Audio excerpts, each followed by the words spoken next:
Back-to-back Stanley Cup champion Florida Panthers, the three-time NBA champion Miami Heat, home of the five-time national champion Miami Hurricanes, and Miami Hurricanes basketball. Powered by Anajar and Levine Accident Attorneys. Call 1-800-747-FREE. That's 1-800-747-3733.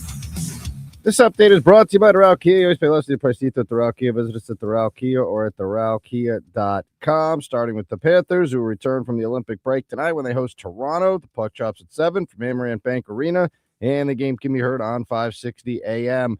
Over to the Heat, who will be in Philly tonight for a matchup with the Sixers. Tip-off is at 7:30. The game can be heard on 104.3 FM. And the baseball, the Marlins will continue spring training against the Blue Jays. The first pitch is at 1:07 from TD Ballpark in Dunedin. And the Hurricanes put up 7 in the 9th to come from behind to beat FAU 11-7. Next up, Miami will host the Gators for a 3-game series beginning tomorrow night. Joe, that team playing some good ball right now. That series is that's a hot ticket. Well, not only this weekend and the first really, really big test, obviously, the Gators got a hell of a team for University of Miami. 10 straight wins to start the year, man. JD's got these guys off and playing their you-know-what off right now, and a couple of comebacks late. Boy, they can score runs, man. They can score them in bunches, and again last night, as you said, 7 runs in the 9th to beat FAU 11-7, 10-0 on the season, and nothing better. Like, all right, we got it rolling, but we're getting ready to step up here in competition against the Gators in a 3-game series. So, yeah, should be fun, man. Good time if you – a lot of stuff going on. The DCC, big charity event at Hard Rock Stadium on Saturday, and, of course, Friday, Saturday, and Sunday. The Canes and spring baseball up in Jupiter for the Marlins. We're playing a ton of games, obviously, before the season gets started here and try to figure out who's going to be on the roster. And then here we go, man. Heat at 76ers desperately, if they're going to get out of that 8 spot, desperately need to win 4 or 5 games in a row. Just need to start winning games. And Woody, you said this yesterday, and I know everybody's seen this, and this team may just be stuck in this situation and may not be good enough to get out of it. The teams you're supposed to beat, you got to beat those teams.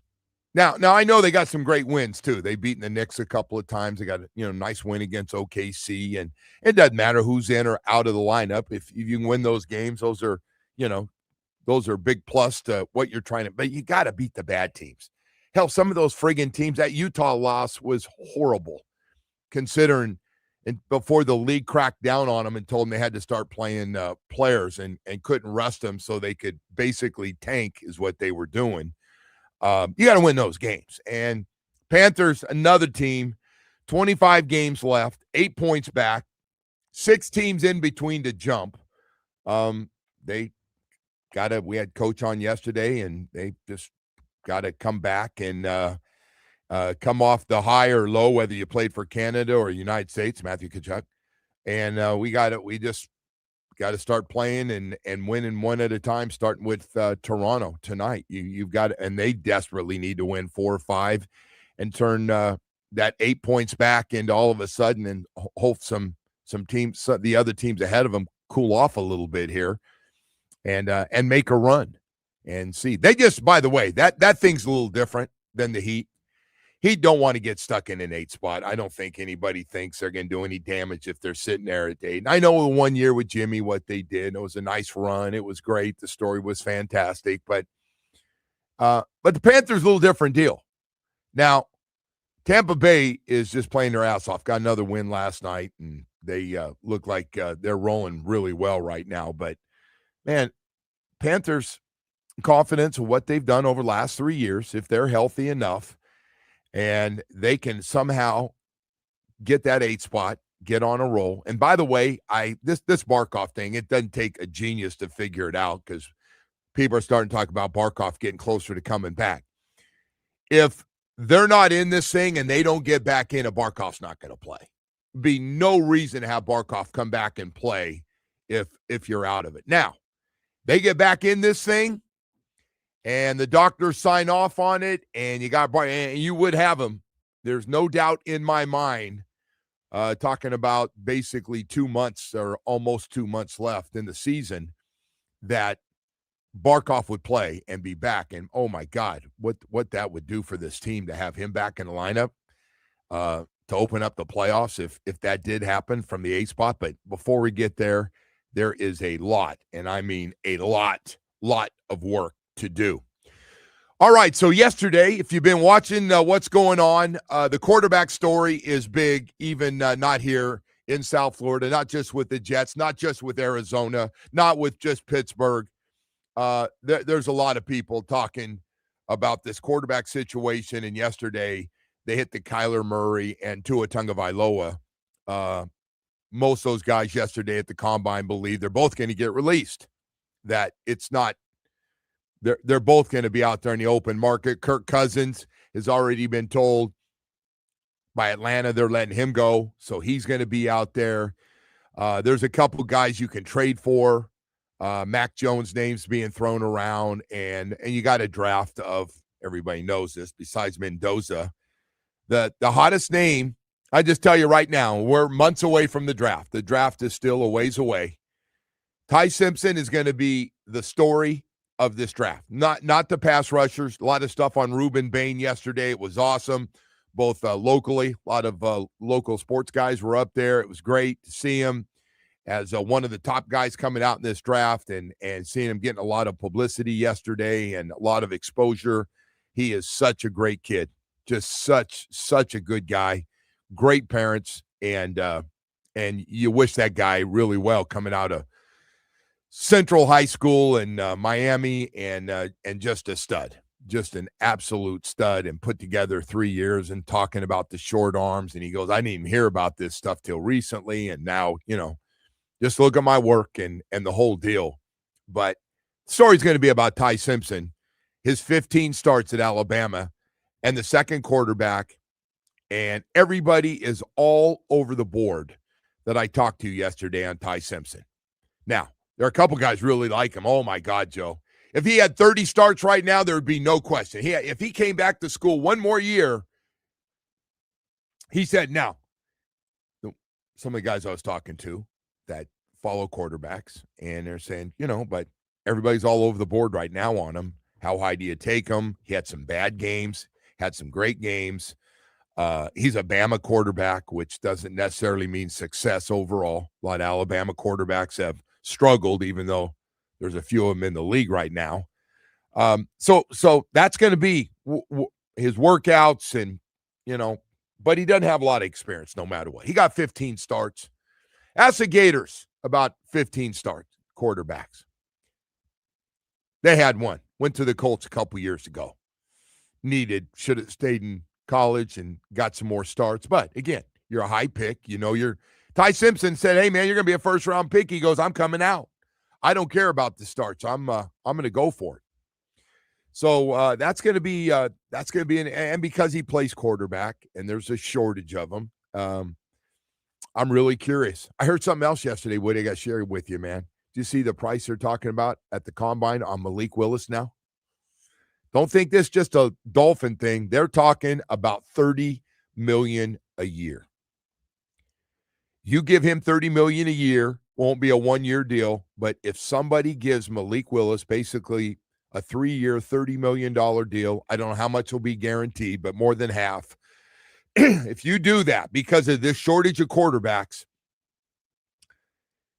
you better have a really good idea on this guy's upside. That money scares me for the production that he's had in his 2 years of Green Bay, 70 of 89 in 2 years as Love's backup, almost 1,000 yards, 3 touchdowns, run for 3 more touchdowns. Really good runner. Really, if he stayed healthy, he'd be one of the top 5 or 6 running quarterbacks in the league. He's a 500 or 600 yard running guy. I bring that up because it's become more and more important if you can get one of those guys. $30 million a year.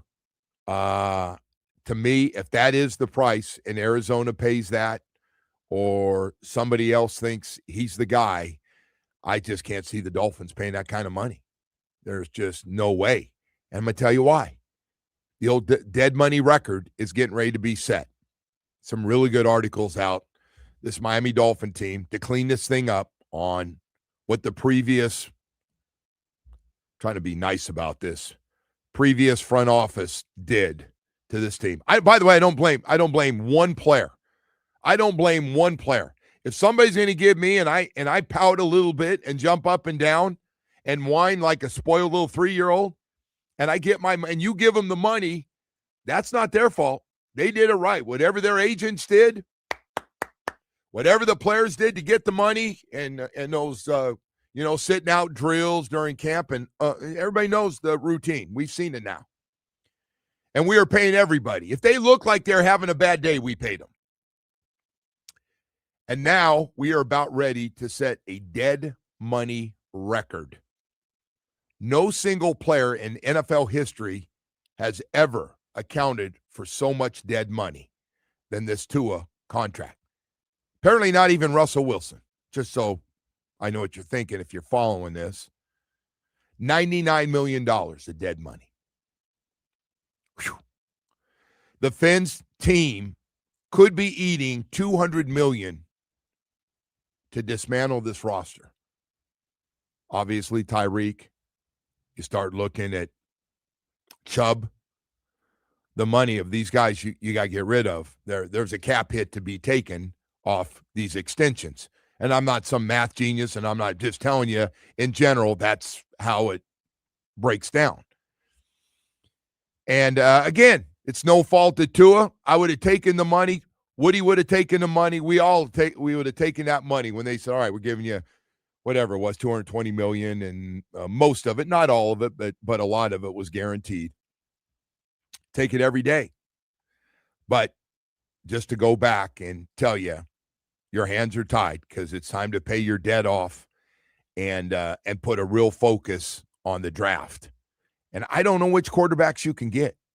I don't know. But if that number on a guy they know better than anybody else in the NFL, if that number on Malik Willis is $30 million a year, like I heard yesterday, because apparently, they're looking around these teams like, well, we don't want a Band-Aid. We can't sell a Band-Aid guy coming in. It's not going to get our fan base fired up. What do we do till we get that guy? What can we do? Is there any guy that's got potential upside?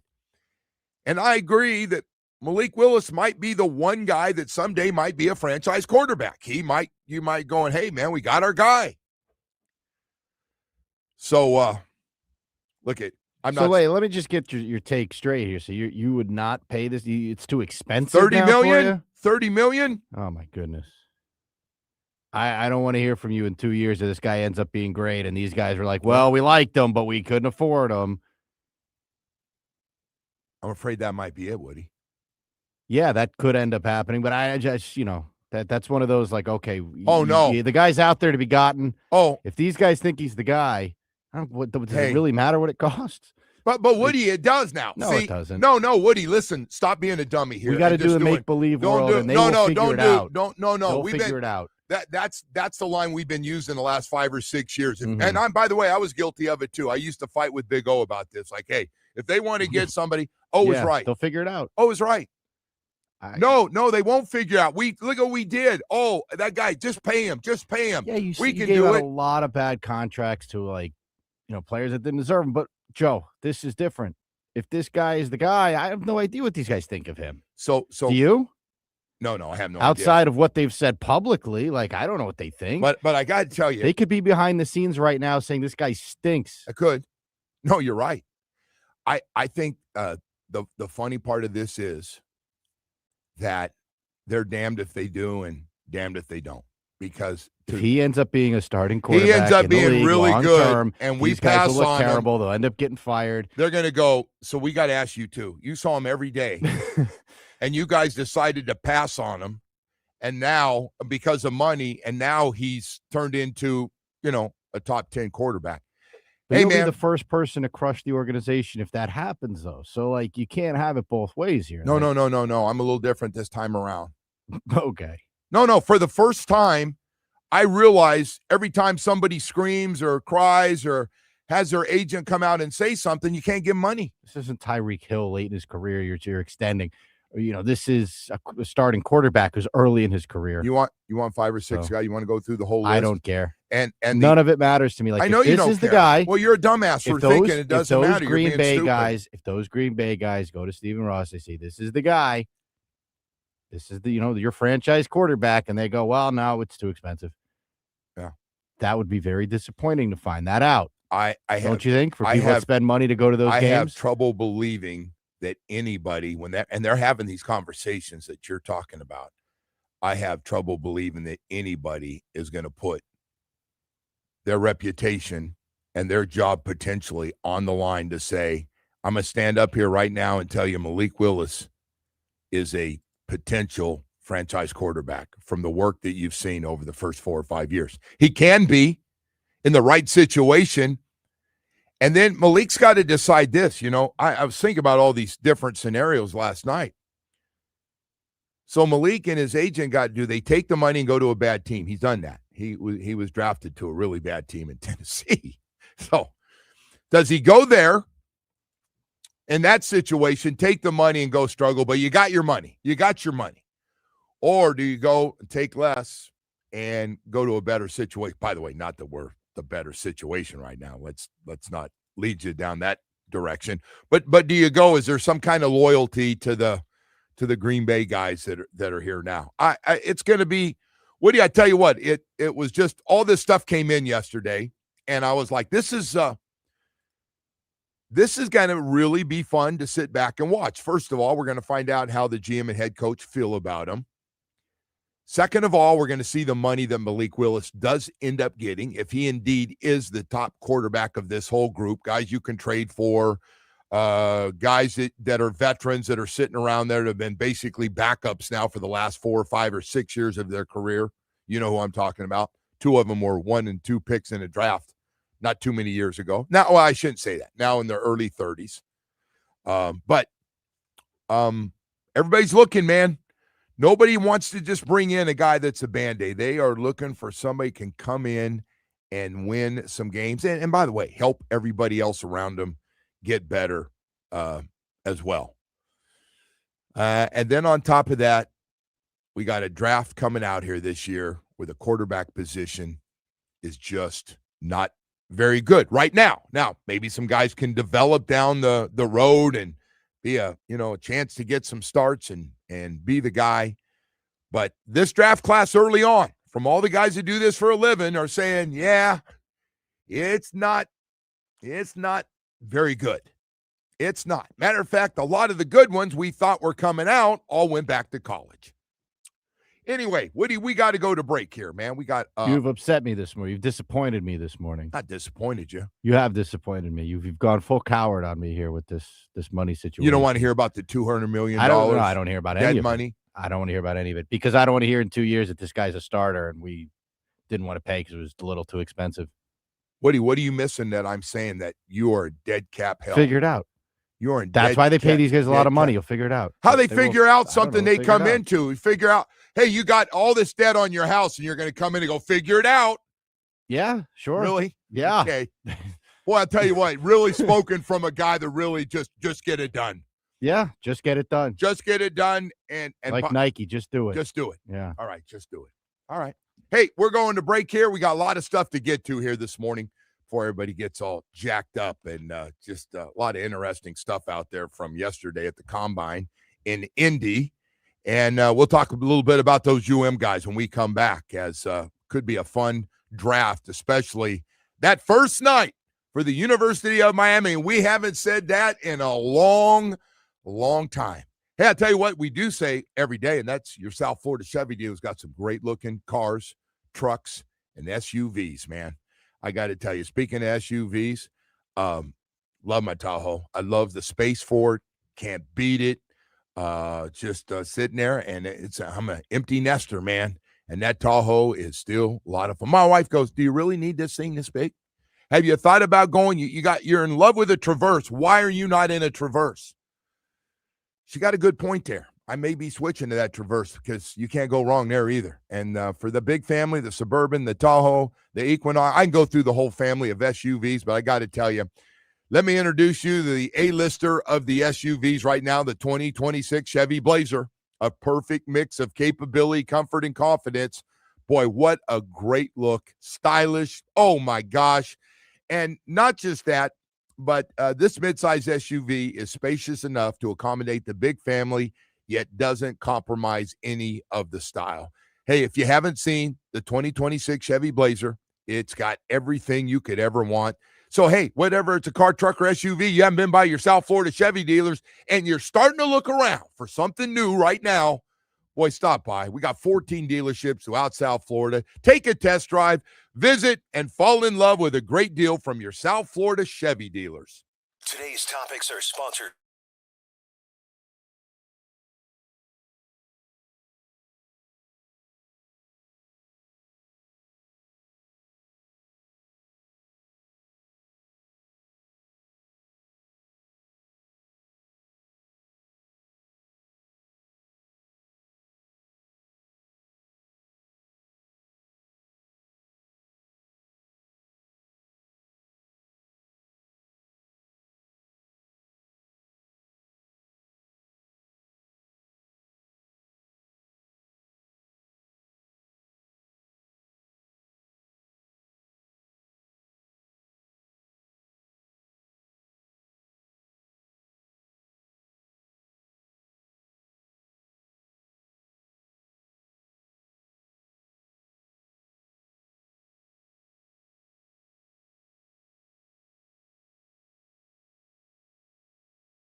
Promotions all month long. Plus, the hottest slots, great shows, dining, live poker, highlight, and new members can win up to $5,000 in free play. Join the fun at the casino at Dania Beach.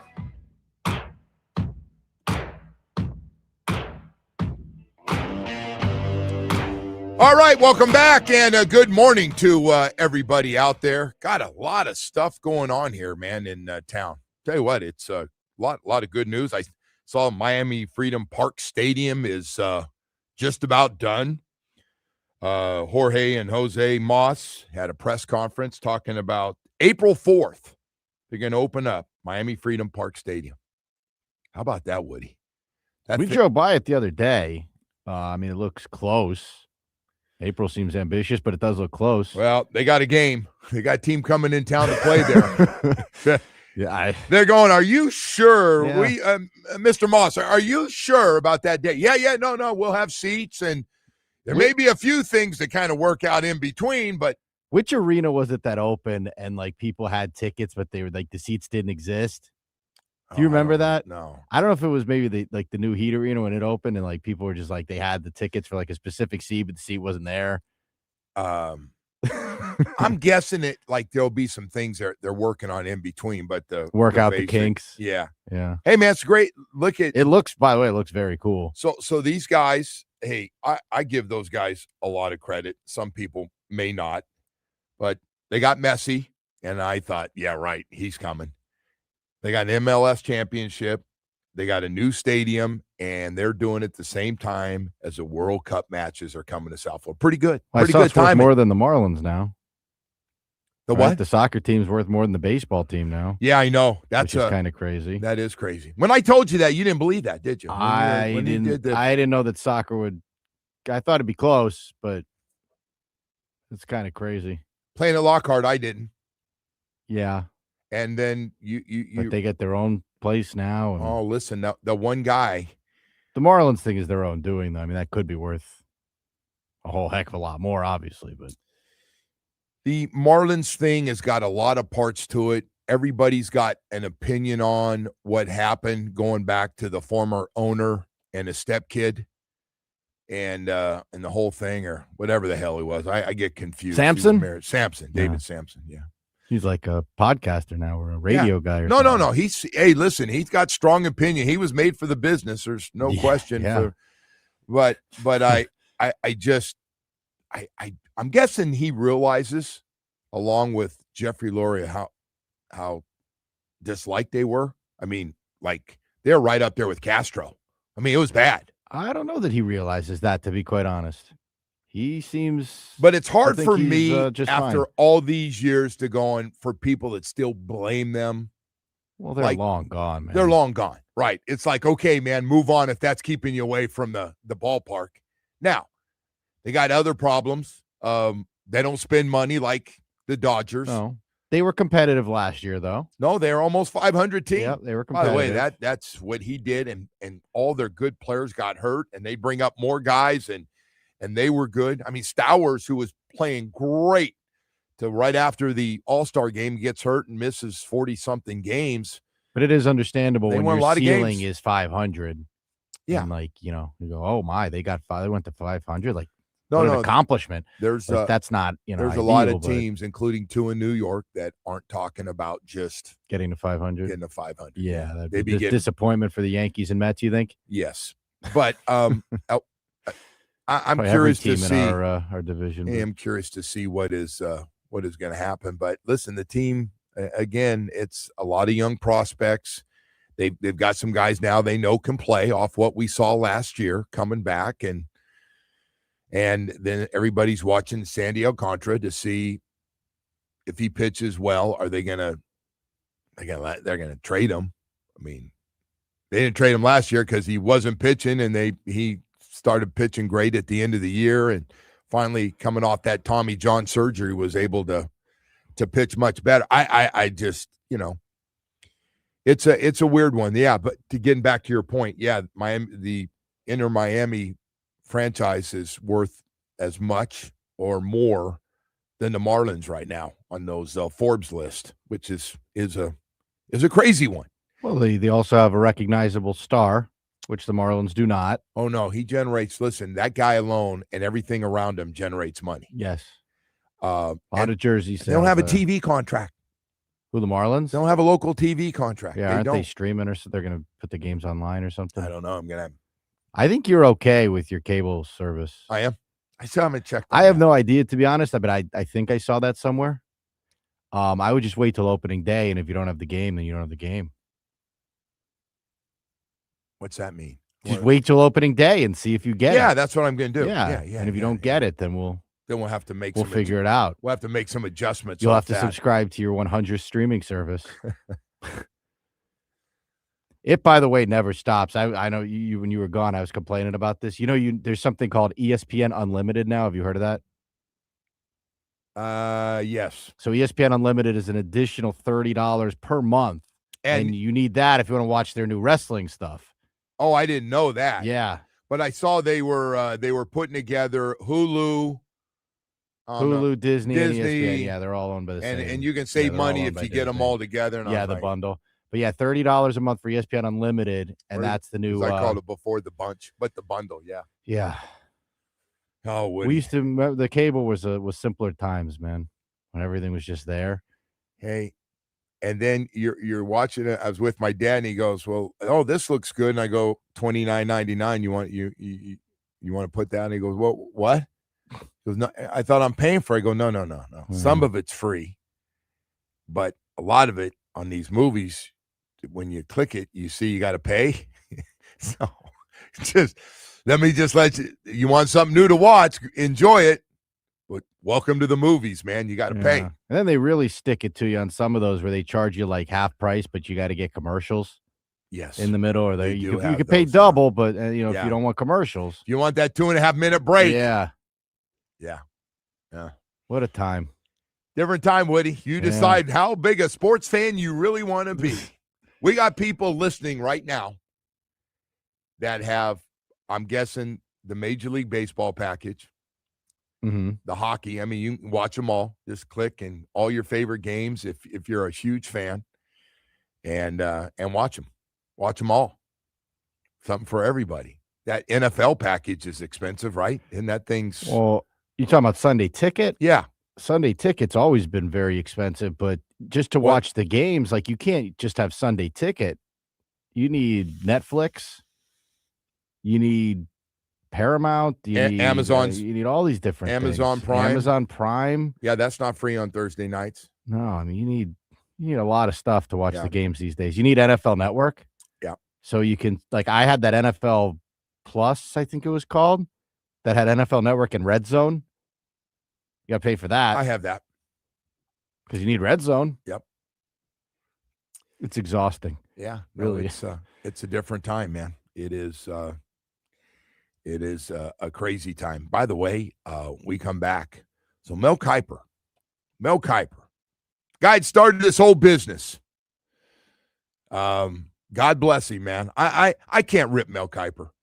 Mel Kiper remember this? He used to have those, anybody old enough to remember when Mel Kiper had those books coming out? He did the books and everybody ordered them and the books would come and he give you updated draft on every guy, every draft information on every guy eligible for the draft. He started this, man. Everybody's kind of making fun of him.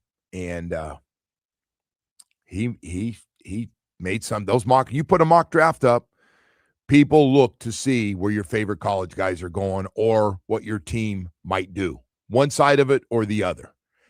Mel Kiper yesterday had Francis Maui Noah as a right guard, right tackle, by the way, going to the Fins at 11. Crosses all the boxes. 42 starts, never been hurt. I don't know. Some guys do think he might be a better guard than tackle, although everybody thinks he could be a really good right tackle as well. And so good for him. Although a lot of people don't think he or Reuben Bain will get past the top 10 picks. They'll be gone. So that is going to be fun to watch, though. And Mesidor, what is he, 24, 25? Can you imagine a knock on you now in today's game? Being the Mesidor's coming in the league at 24, 25, but nobody has any problem with the way that dude played this year. And the year before, just to help his resume, there's another guy that's really good against the run that plays inside. So he's got flexibility, and, of course, Ruben does it all, first, second, and third down. Going to be fun to watch all three of those guys and see what happens. And they're going to get critique now. Don't think that everybody's looking for holes in their game. Everybody. And Ruben found that out over the last couple of days up there with everybody asking him about his short arms. Whatever that means. Is that funny? It's funny to say. He goes, I didn't hear about that all year. About it. He goes, I didn't hear about it all year, and then they're showing highlights of him just destroying guys on the outside during the playoffs. I'm going to work on that leading up to the draft. There's not much you can do. Yeah, right? Walk around with weights and hope his arms grow. Come on. Yeah, I don't think I don't think it's going to. That, by the way, first time I think I've ever heard that. Short arms? No, you've heard short arms. Have I heard short arms? You know where else? Maybe it's just because it's our guy, but. No, because there's a left tackle that plays for the Patriots, Will Campbell, that also. They said short arms. And it was going to have to move inside, and then he got his ass kicked, and now it's back again the way he played in the Super Bowl. Yeah. Hey, Recovery Unplugged. I want to talk about Dr. Barry and that great staff over there. Hey, I do want to talk to you, man, about when you go through those bad times, man. You get in a funk, and all of a sudden you're not getting out of that funk, and find yourself and people around you going, hey, you're drinking a little too much there. Hey, man, you got to get over this. You got to move on. Hey, what's going on? Can't get a hold of you. Hey, man, I've been there. And a new year means fresh starts, new goals, and a chance to reset. And if your mental health needs a comeback season, Recovery Unplugged Behavioral Health is here to help you with a beautiful mental health residential program right here in Fort Lauderdale. They've helped over 20,000 people nationwide with expert care, music-based healing, innovative treatments like ketamine therapy for depression, anxiety, and trauma. Make this the year you put yourself first. Call 954-737-4508 or visit recoveryunplugged.com. New year, new you, Recovery Unplugged, heal out loud.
I love that event. That's one of the greatest things baseball ever did. We bash all these sports for all these things. The World Baseball Classic, and again, you hope none of the star players get hurt. And I see some of them, if they don't get insurance, aren't playing, and because of the contracts and everything, and the teams are going, if you play in it and you get hurt, ain't picking that money up. And so guys got to be careful. And now I see some of the guys are only going to play a limited amount of time on the team, and yet there's countries where baseball is everything. I don't need to tell anybody it's up early this morning. If you're from the Dominican or Puerto Rico or Japan, Venezuela, those are huge baseball markets. I mean, that's their sport, man. Some of those islands, that's it.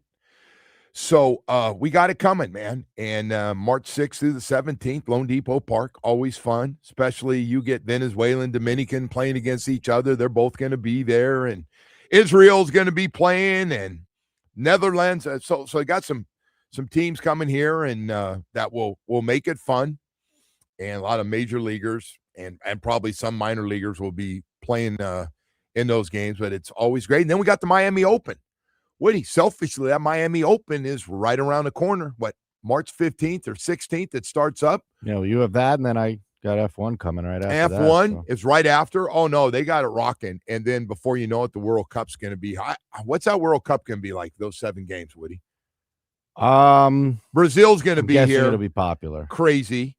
Colombia's going to be here. Oh, gosh. Well, baseball, too, right? The World Baseball Classic will be a hot ticket. A lot of stuff to go to down. We got a lot, busy. and the numbers, by the way, on the Tennis Open, Miami Tennis Open, are fired up. But we just need Indian Wells, who the big tournament before us on the West Coast. We just need to keep everybody healthy, and if some of the really good players get hurt, get knocked out early, that's good for our business, and we don't have to worry about them getting hurt. But so hopefully that happens. Okay, that's where I am. That's what, just so you know where I'm thinking. Where I'm thinking about this stuff. So then on top of everything else, the draft, and listen, I'm going to be honest, the UM thing, having 3 guys potentially go, and how many years has that been, Woody, since we've had 3 guys? We used to have 4, 5, or 6 every year. Yeah. We went through that run where it was hilarious. Like, we only got 4 this year and 11 guys getting drafted. And now they could have 5 or 6 guys, I think it's fair number. 5, 6 guys get drafted. Both tackles are getting drafted. You think Carson gets drafted? I do. I'm with you on that one. I think he does.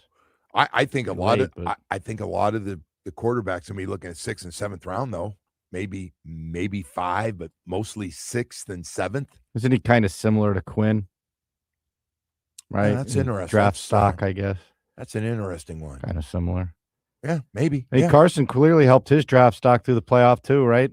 Can't talk about everyone else helping their draft stock without bringing him up. From going from injured at Georgia and just got bashed. Now, listen, I don't know how much of it he did to himself. He got, I don't know if it was the folks at Georgia, but he got killed for everything.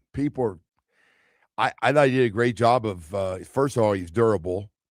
And second of all, he played his ass off. He really did. He, again, I don't know how he'll do. But don't think they're not going to spend a lot of time with him in asking him questions about a lot of different things that, different world though now, man. You're interviewing guys, some of these quarterbacks making $4, $5, $6 million a year going, hey, I already made the money, sir. I'm fine. I get it. Hey, yeah. How about next year when all those guys came back to school? Like, hey, why'd you come back? Why didn't you come out? You're going to be high draft picks. Why didn't you come out?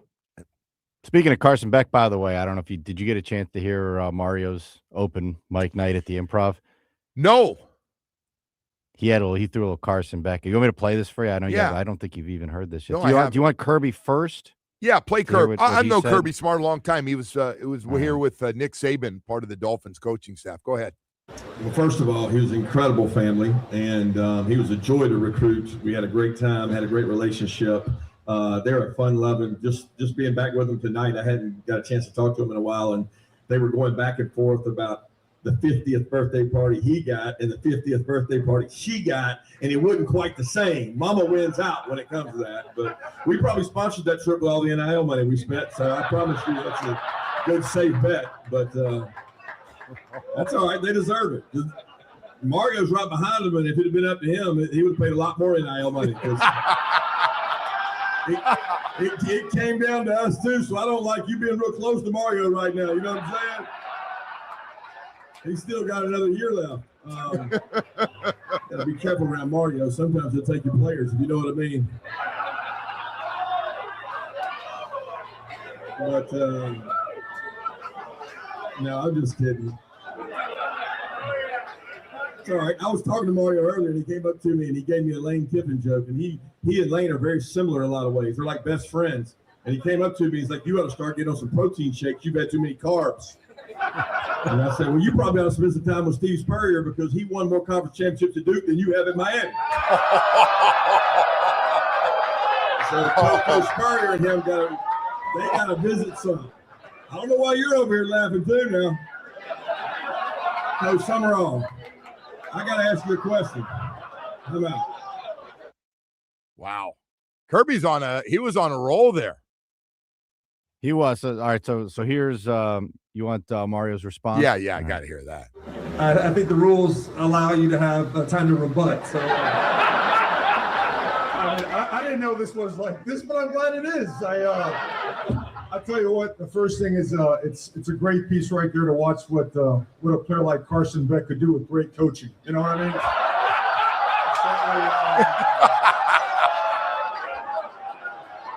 But no, seriously, let's give it up for Kirby Smart. Let's give it up for Kirby Smart. I mean, if it wasn't for all his years of pre-NIL, we wouldn't have NIL right now anyway. Right? Man. Did you reach the podium here? I didn't know that. I don't remember that. Robinson family, great seeing you. We leave at 9:30 on the Real Jet. Okay. We have more than one restaurant in Miami as opposed to Athens, but we know we can get to that. But certainly appreciate being here. I know I can go on for a little bit now, you know. But no, you gotta give a guy like Kirby credit. You know, I mean, when you have all that time to sit at home watching us play on TV throughout the playoffs, when you don't take care of business, you know. But congratulations on the SEC and the championship. That's awesome. We were 5-0 against the SEC. I don't know what you were, but man, I'm in enemy territory too. I got a feeling some of you are on Kirby's side. But no, you guys are super professional. I've never felt so welcome in enemy territory, except last year at the Swamp, 41-17. But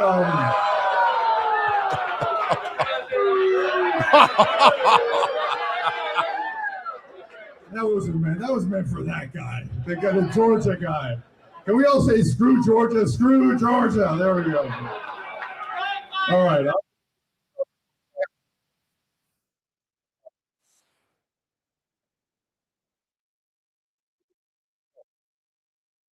Some award show where Malik won like freshman of the year or something. Oh, okay.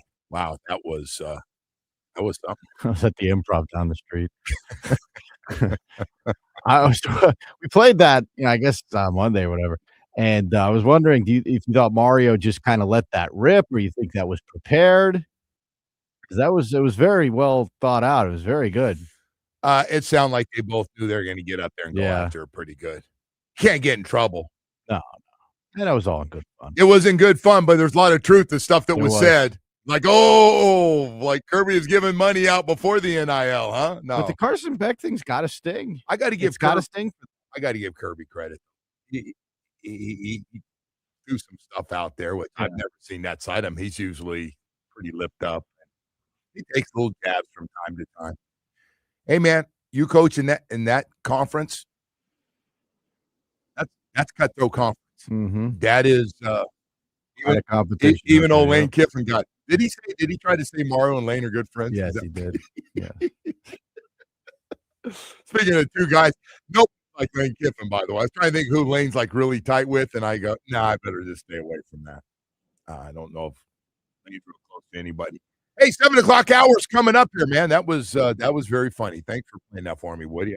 I enjoyed I that. forgot you had missed that. I didn't know anything about it, but hey, Mario's pretty good. He had to have some stuff written down, didn't he? He must have known that they were going to go at it a little bit. Hey, Chapman Partnership. Love talking about the work they're doing at Chapman Partnership for the homeless. Been talking about this for a while now, and it's so much more. I know sometimes you hear homeless, and everybody thinks, "Oh gosh, I know the same guy every day needs money at the stop sign, stoplight. You're walking down the street, and you just like, oh, just once can they just leave me alone?" Chapman Partnership is so much more than a bite to eat and then hit the streets all night. No, it's about rehabilitation. It is, man. They do so much more than just provide housing and a warm meal. They change lives daily in our community by going beyond shelter and providing caring support and a lot of wraparound services and programs. A lot of doctors are donating their time. The stories are fantastic for mental health doctors, getting the homeless on the right meds to help them really get straightened out and find jobs, and families. 50% are families that are staying at Chapman Partnership and just looking to get back out on their feet. And they have all these great programs to help you to a path for success with the programs they have right now. And they really do help you find a place to live, help you find a job, really get you a second chance in life to get out and be a productive citizen here. Join me here at WQM to show support to one of my favorite charities that really makes a difference in our community through the workforce development education as just one of the many services and programs they do to make their mission possible. So any level of support is so impactful.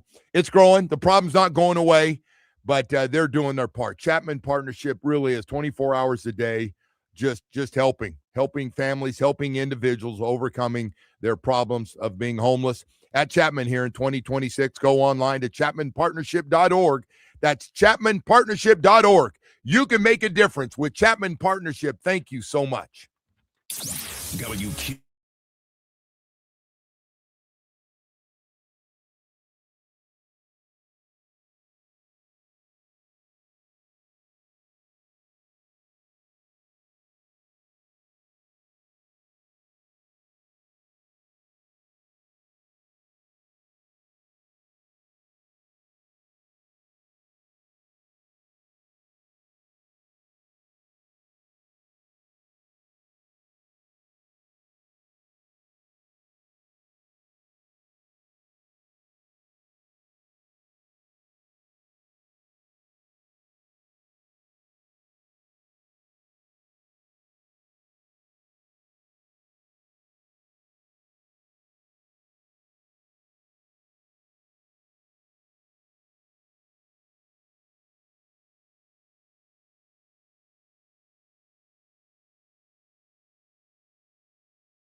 potential dead money record of the Miami Dolphins and what they're looking at.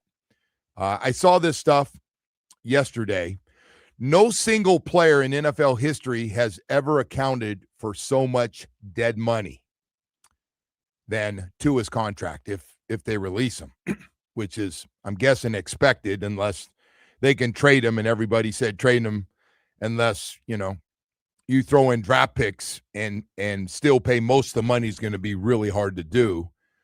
And then on top of that, Finn's team eating $200 million to dismantle its roster to clean this thing up, with obviously a lot more than, Tua's half of it. And then the other players, that Tyreek's and all the other guys, and Minka Fitzpatrick down the road could be part of that in a trade.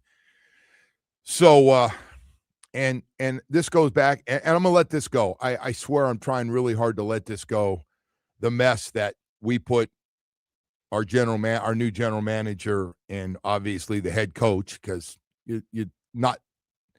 nobody else in the league's in this situation as badly as we are right now. That's why our win totals are so low. I've asked this question before, and now that we see how bad it is, where we got loose with the money and the extension money that was given out, and I spent show after show after show of talking about what are we doing? These guys are under contract, and they're not happy, and we need to do this, and all the things that we did.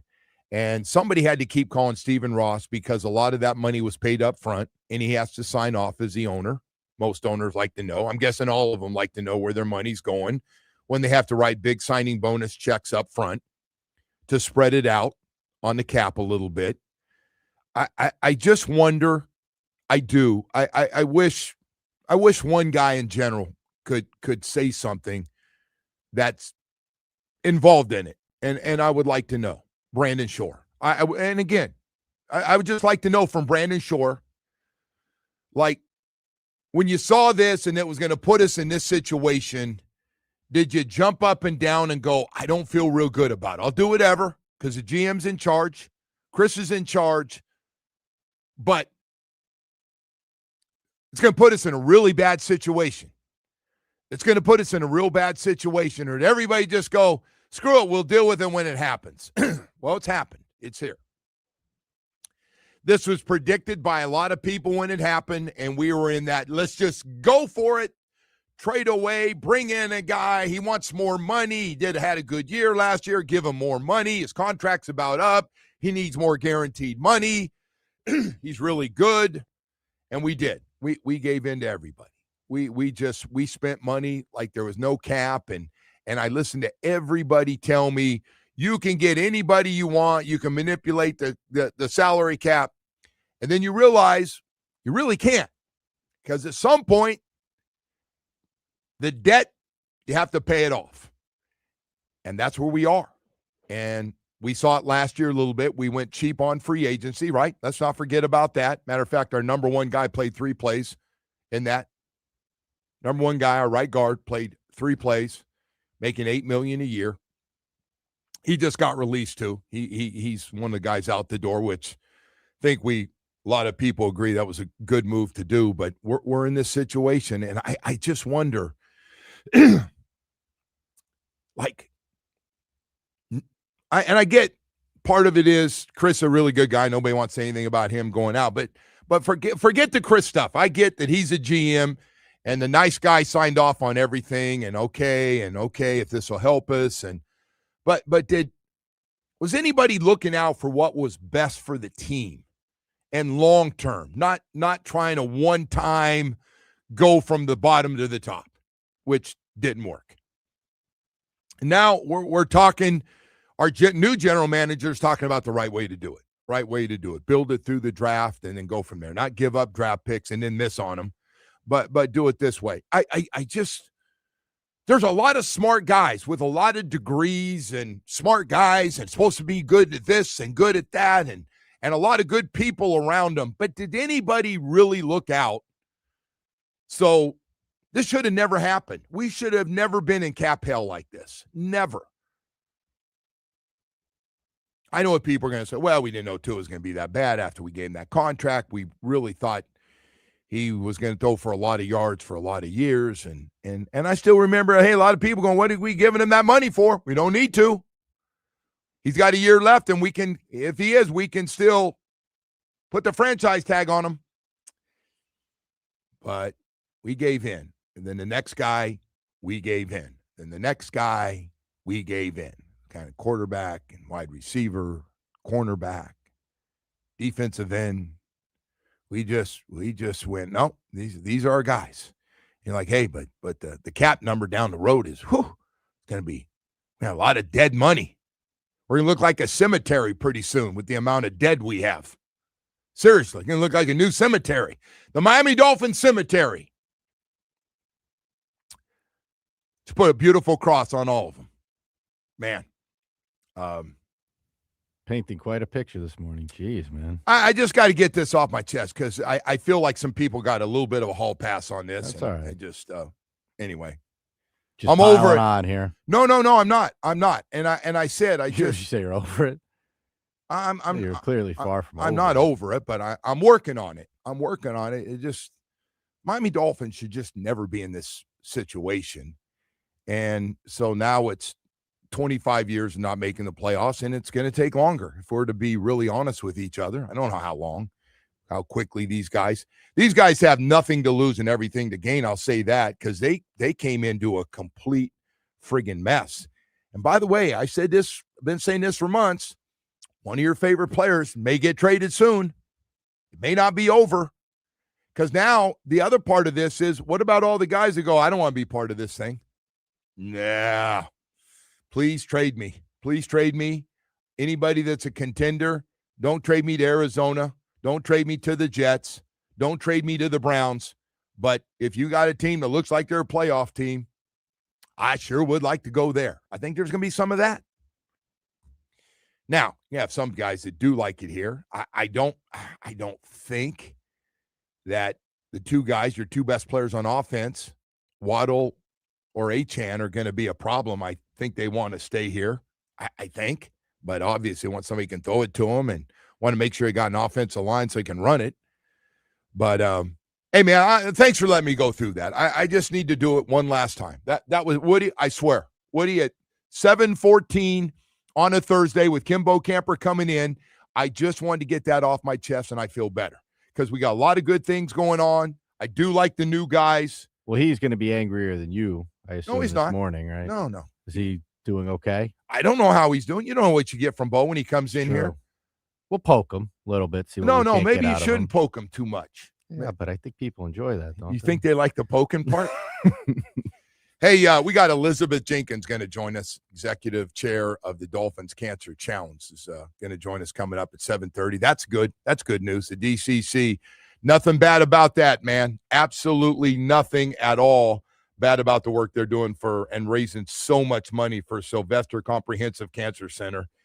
We're going over $100 million they've raised over the last 16 years. Incredible.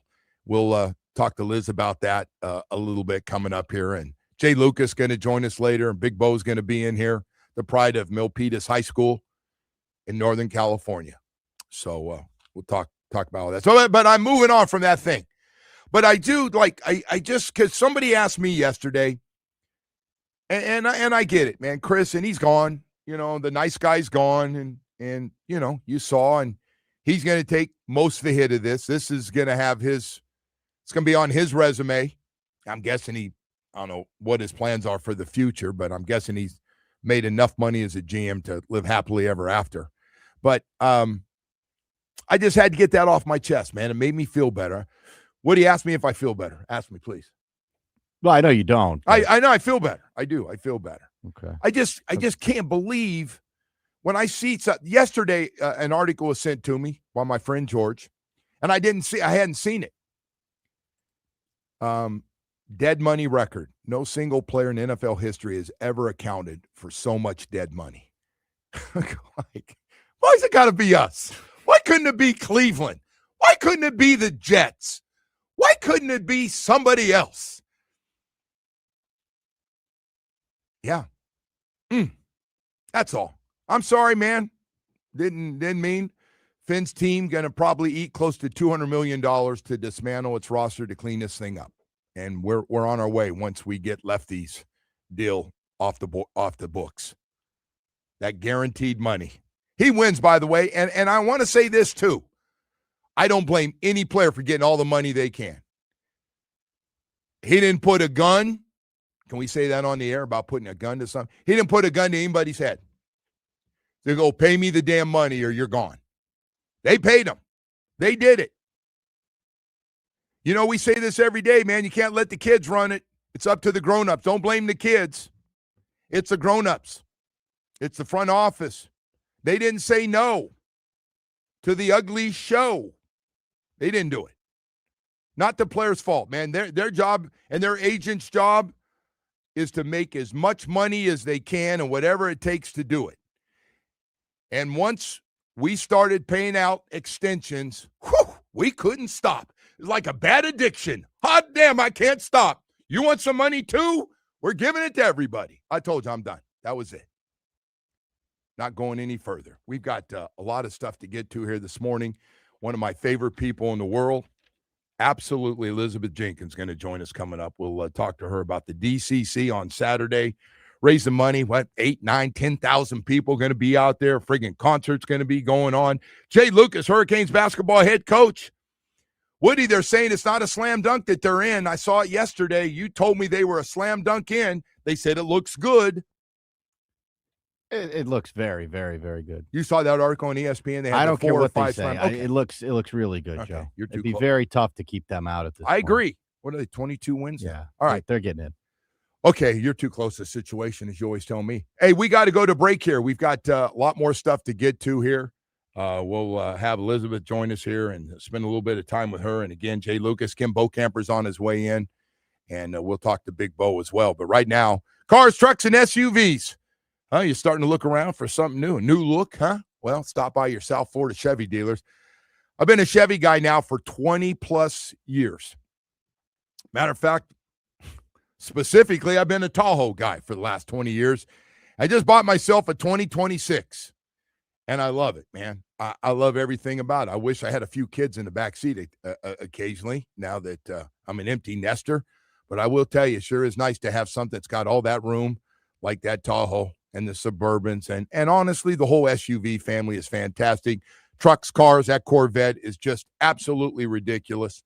I'll tell you, if this wife dumps me, if I get dumped again, I'm telling you right now, I'm going Corvette. I'm going the new Corvette, and you're going to see me around some wild-ass color in a Corvette for sure. But I do want to tell you about a new SUV. We call it the A-lister of the SUVs, the 2026 Chevy Blazer, a perfect mix of capability, comfort, and confidence with 3 bold personalities to choose from: the athletic look, eye-catching, aggressive, and sporty, or elegant and stylish. It's got everything. It really does. And then let's talk about some of the things that are most important to you. This midsize SUV is spacious enough to accommodate the big family, yet doesn't compromise any of its style. It's got everything for you, man. Whether it's for you or the whole family, you're going to be comfortable. You're going to love it. Visit your South Florida Chevy dealers today. 14 dealerships throughout South Florida. Together, let's drive in the new year. WQAM broadcast.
Doral Kia. Visit us at Doral Kia or at DoralKia.com.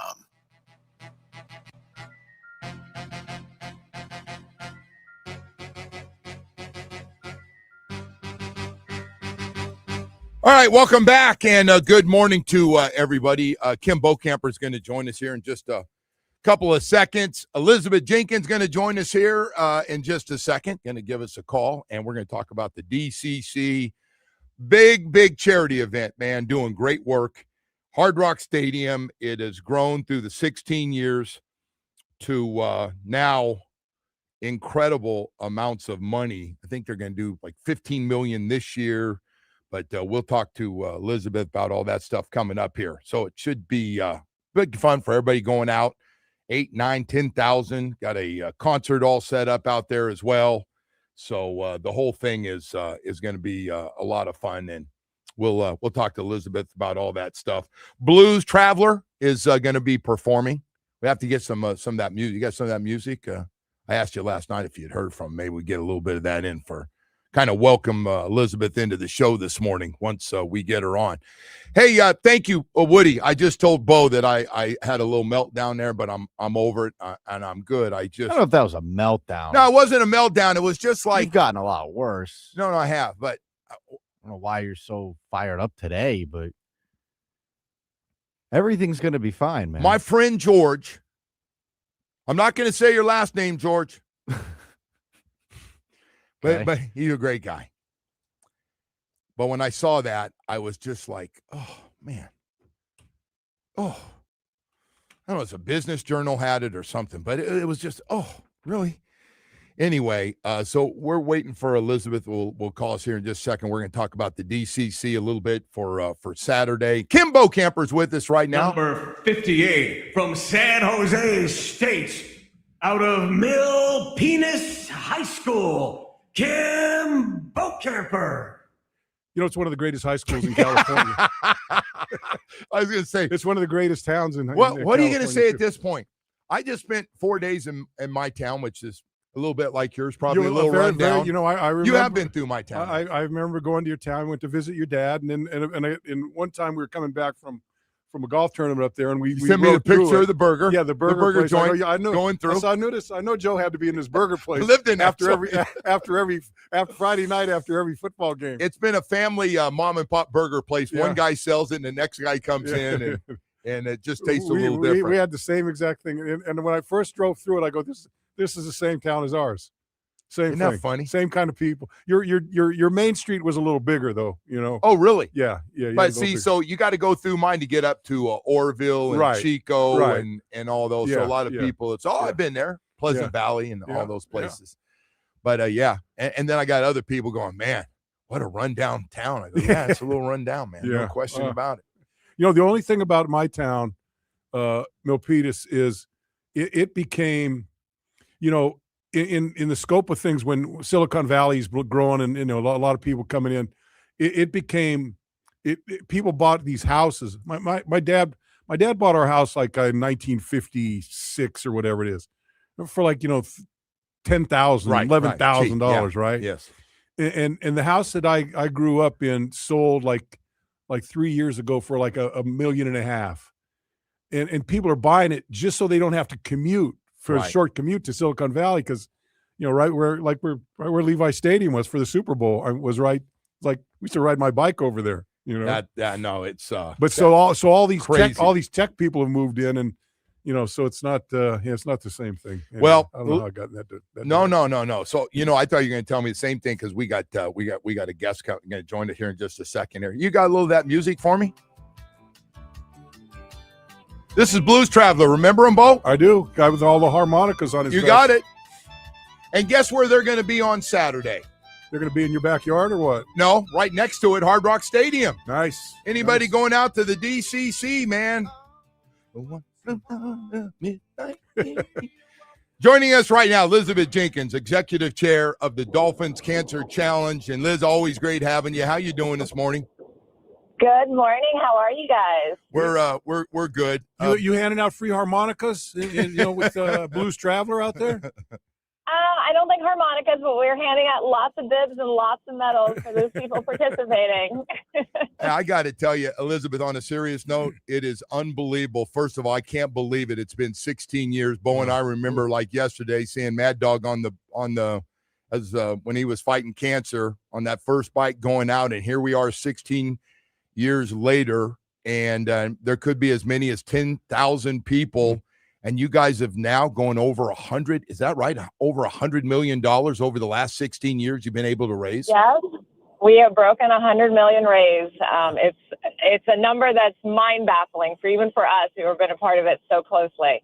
I was talking to Mad Dog's son the other night and Michael, and I was like, what would your dad think about this? And he's like, I don't even know if my dad could wrap his head around how much money we've raised. So it's super humbling. It's the biggest fundraiser in I thought it was the NFL state, right? But somebody says like the biggest in the country. Yeah. Like what they're doing now. I know, certainly in the NFL. I mean, no doubt. We're definitely in the NFL. I don't want to make claims that are untrue on the radio because they'll fact check me. But we're definitely the largest fundraiser in the NFL, and we're super proud of that. We're committed to this cause. We're committed to the South Florida community and those who are battling and fighting cancer today, tomorrow, and in the future. So. Hey, and I do want to, just so everybody knows, we got a great cancer center down here. I'm sure we have a lot of them, but Sylvester Comprehensive Cancer Center has been so good. I know, Bo, you've been in down there and involved in it. Mad Dog went through his right down to the wire, and he was in there. And I know they're doing a lot of great work, a lot of great research. So to have that, and then guys like, I got to talk about my boy Stuart Miller. He is unbelievable, isn't he, Elizabeth? Getting that guy on board. He has been a day one supporter of the DCC, and his passion for what his company Lennar does, and for even his passion for it is it's undeniable. He's our rally call. He pushes pushes us to go to new limits every year, and I appreciate his support and his company's support. And he has rallied other companies to come and join the DCC. So, I mean, I know there was one fact I was going through it, and we were looking at how many people participated in DCC 1. And one fact we realized is that we actually have more cancer survivors participating this year than all the people who participated in DCC 1. And that's a testament of what this money has done locally, of, saving people's lives, that they're living longer, that they're, a diagnosis of cancer is not the end of the road for them, that there are so many new treatments that are astronomically changing the trajectory of where their lives are going to be going. And so, everyone asks, they're like, well, where does this money go? And I'm like, it's getting researchers, it's getting amazing doctors. I was chatting with doctors the other night, and they were saying, like, this gives them the freedom to try things that they may not be able to do because they just don't have the funding for it. Something experimental, something that they know that is going to change people's lives. And I think that's what the DCC is really, truly about. Sylvester, with Dr. Neimer, with the things that they do down there. And, they cure. And sometimes it's sometimes it's maybe just, giving you more time with a loved one. Yeah.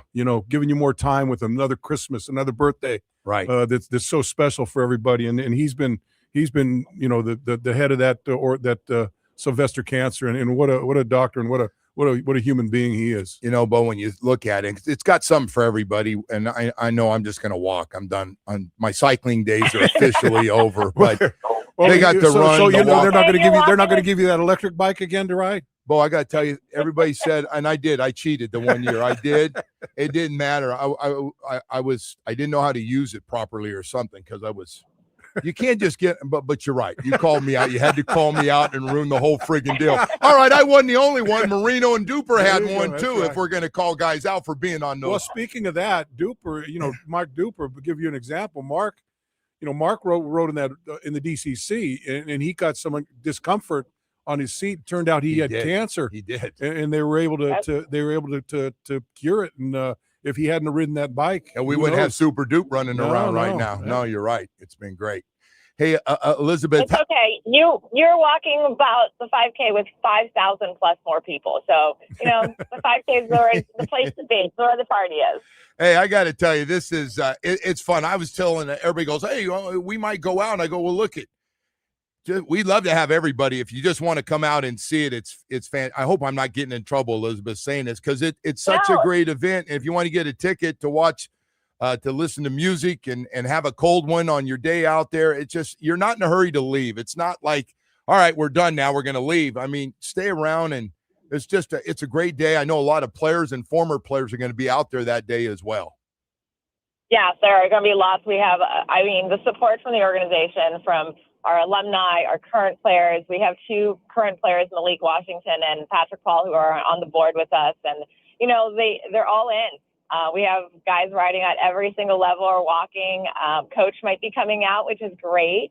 I think, Tom Garfunkel, everyone is involved. This is not something that is not, it's the fabric of who the Dolphins are. Everybody in the organization knows that they marked their last Saturday in February to do the DCC and raise money for cancer. Well, listen, we appreciate you coming on. I know you've been super busy with family stuff as well as the business, and it's so great talking to you, Elizabeth, and we'll see you on Saturday. I appreciate that. Sounds great. Appreciate you having me on. All right. Elizabeth Jenkins, executive chair of the Dolphins Cancer Challenge. She gets to see it all every day, and it's great having her. Great having her as part of the team. And what's amazing, I remember the first one, and there was maybe like 500. I don't know, it was maybe 500 people, and we thought that was a big gathering, right? I remember starting up in like Fort Lauderdale. Yeah. And Mad Dog went out on the first, and I was just looking at him because, he was pretty sick at that point. And I never had any idea it would grow like this. Yeah, no. And then you get all the right people. The Dolphins got behind it. University of Miami got behind it. Yeah. And you see the teams of people. And, Bo, you went through the whole thing, man. Like, I'm sitting here telling you all about the Sylvester, and you've seen it up close. So, anyway. But it's interesting to see all these when you get on the bikes, and, all these different groups, businesses. Right. They all got their jerseys on. That's right. And you see how much, and I think, they've done a good job networking with all the everything in the community, all the sponsors, all the people that want to give. And man, the amount of people, I remember last year, I was just overwhelmed because I walked last year, and man, just the people walking, it was like a herd. Yeah. Yeah. It's great. Well, we got our whole gang going, man. We got the family involved last year, John and Jamie's family and all of them. So they call, hey, we're back in, man. Can we come? Yeah, come on, man. We love it. Do fundraising, and got to put a little money in my account today too, Bo. They're keeping an eye on us. Big Nat's keeping an eye on that money. All right, we got to go to break. Run a little bit late. Don't forget, don't go away.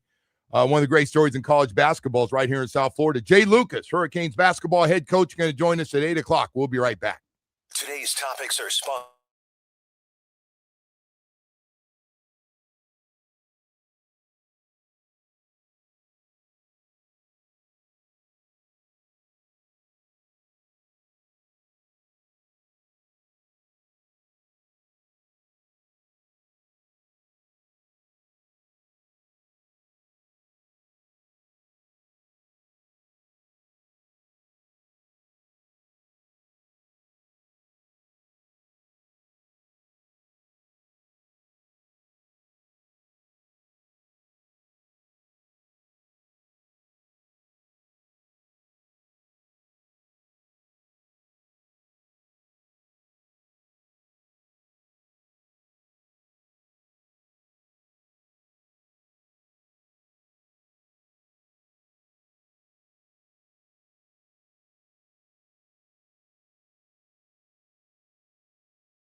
New members can win up to $5,000 in free play. Join the fun at the casino at Dania Beach. You're listening to The Joe Rose Show. This hour is brought to you by Baptist Health. And now, it's time for Hollywood's headlines. Without further ado, here's Hollywood. All right, Woody. How you holding up, Wood? Good. Hey, Jamie, if you can hear us, brother. What's wrong with Woody, man? I told him sap Jamie. today. Jamie doesn't want to come anymore because Joe's been a little hard on him. I asked him how he's doing with the ladies. That's all I bug him You're a about. culture killer. You know, I used to I used to look forward to seeing Hollywood. Now you come in and he's a sad sack. You know, he's moping around. Oh, look at it. This guy spent the 2 hours Jeez. crying about the Dolphins can't afford to pay any players or whatever. They'll figure it out. Well, QAM can't afford to pay you anything either, so you're in the same boat as those guys. They'll figure it out. You need to get a better agent. I do need to get. Maybe you'll rep me my next deal here. All right. He's trying to bump Joe Zagacki out of every job he's got. Watch out, Joe. Yeah. Woody's coming for you. Yeah. All right, go ahead. Josie, don't get sick now because you'll never be back. Yeah. Might be a full-time flu. All right. We have next recent player to be sued here by a college. This is Cincinnati former quarterback Brendan Sorsby has been sued in federal court here on Wednesday, alleging he breached his NIL contract. So you owe him $1 million? $1 million they are suing for. The school's getting the money back from him.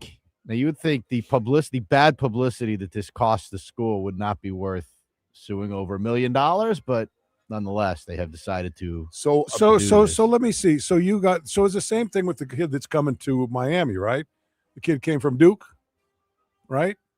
Yes, the quarterback? yes, there were some legal issues there too. Yes. So if you lose that, and that quarterback has to go back to that school, what do you think he's going to be when he's there? You think he's going to be a happy camper? No. For he's once they're done, let me go out here and throw about 5 interceptions on opening day and see how you like that. But I will tell you how this thing works, Bo.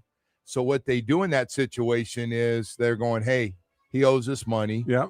So the school that he's going to pays the money, and then they keep him. Yeah, it's like, But he couldn't go back. Minsaw couldn't go back. No, there's no way. To Duke. No way. Those guys going, dude, you don't want to play with us? Now you're back here? Yeah. No. Not a good situation. No, that's all screwed up. It is. That whole everything about college football, other than the game, other than watching the game on Saturday, except those playoff games. Everything else is the playoff games. Those Miami playoff games were unbelievable. You got to get those last two out though. You can't go do that again this year. No, get those that have no shot. No, yeah, I agree. All right, Joe, we haven't had any new documentaries in like a couple of days here. So Netflix has, the Untold series. Remember they had the Johnny Manziel one? I didn't watch that, but yeah. Of course you didn't. Johnny's a hero. What do you like so much about Johnny Manziel? He's just cool. I don't know. Johnny Manziel's not cool. He's closer to loser than cool. Where's he at right now? He's in Lubbock working probably at 11 down working there in a liquor store or something. Oh, man, he's doing fine. I think Johnny's a survivor. He's a cockroach. He'll be fine. Yeah, he's a cockroach, really? Yeah. That's terrible. Like a Ryan Leaf. Let me get to these new documentaries here. So we have 4 of them. We have 4 coming up here. They start on March 31st. They'll roll out every week thereafter. The first one is called The Death and Life of Lamar Odom. I might be interested in that. Is he going to go to the Reno place and talk about that combination? He almost killed him. Yes, it says it is directed by Ryan Duffy and features interviews with Odom, Khloe Kardashian, and the former manager of the Love Ranch. You know what I remember about Lamar Odom and Khloe Kardashian? And I shouldn't say this, but I'm going to. Oh, boy. You know, it's when Careful, get ready. Yeah, he's can we in Boston. Where did he play? Boston, or they're playing in Boston somewhere. Whatever team was on, he was playing Boston. And Khloe Kardashian was in the crowd, you know. And every time Lamar touched the ball, the crowd started chanting, "Ugly sister." Ugly sister. You know who her dad is, right? It's not. They've said that's not. No. OJ. Not OJ. No. I don't think. Well, you could be. I don't think that either. Who knows? I don't think that. Well, I mean, why you got to start trash? She doesn't look like the others. Why are you TMZ in this show? She doesn't look that group's not particular about who they hang with, so just it could be anybody. I think that's a good-looking group of girls in that family. They are. You know, I think Kim's very pretty. If they were ugly like so and so, get a few little nips and tucks, and then they start looking pretty good. Have you seen her recently, by the way, speaking of surgeries? Well, some of these people you can't You know about recognize. Chloe? She doesn't look this. Yeah, she looks. I like think a Chloe completely looks good different with all the person. surgery she's Some had. of these women that are very rich and can do what they want, they don't even look like what they. I mean, you can't recognize them now. Yeah, sad. You could All use right. a little Hollywood. You could Documentary number you two. could use a Thanks, little Bo. nip and tuck yourself. Yeah. All right. no, Bo, I better not say anything about that. I could use a few myself. We'll all go together. It'll be like a class trip. All right. The next one is April 7th. It's called Chessmates. It marks the franchise's first foray into chess. We'll revisit Hans Niemann's 2022 Sinquefield Cup victory over Magnus Carlsen, which, of course, we all remember. And that triggered immediate cheating allegations. The documentary builds towards their 2024 rematch as a dramatic endpoint. I'll watch that. I'll watch that one. Are you serious? I like chess. You do? Yeah, I'm trying to become a. You got too much free time. You're getting into a lot of different. I do you're it on the cooking plane. and stuff. I do it Let on me the see if plane. this I do it. changes your mind here. Yeah. Jimmy Butler is listed as an executive producer. I would watch it. Maybe a chess player. He must be a chess player. Yeah, he then. is. I Yeah. could see Jimmy being a chess player. Joe hates Jimmy Butler almost as much as he hates Tua. So, all right, Stop April 14th. saying who I don't like and who I like. I don't want to. I'll April- say it. April 14th. How close? Who would be? Are they neck and neck? That Jimmy Joe Butler's doesn't by like himself. Jimmy Butler and Tua. Jimmy Butler's by himself. I could give you the all hate list for Joe. I spent the You want to go into yours, Jerky? I just Let's like a lot go of through yours, people. you miserable human I just being. like a lot you. of people, but you have a strong list too. I said I'm not. By the mad way, at- I made up with Scottie Pippen the other day. He was at the Canes game. Oh yeah. He was actually standing behind us, and we took a selfie. I just Me see. and Joe Z, we Oh, took a selfie so you've together been dogging with a him. guy for a long He time. rips but you him take a and say, selfie, "Oh, no, and then he's- you take. And then you kiss up to him. That's and a take classic. By the way, that's a classic Hollywood. that's He'll rip weak. the guy, That is weak. and then he goes on, and Oh, all of a yeah. sudden, hey, "Hi, I'm Danny. I'm a big fan of hey, yours." Scott. You know Scotty. what? I learned from the best. Hey, Scotty, you're my favorite. You always were. This guy spends a year ripping Mike Tannenbaum. The guy comes up to him at what was that? Canes training camp.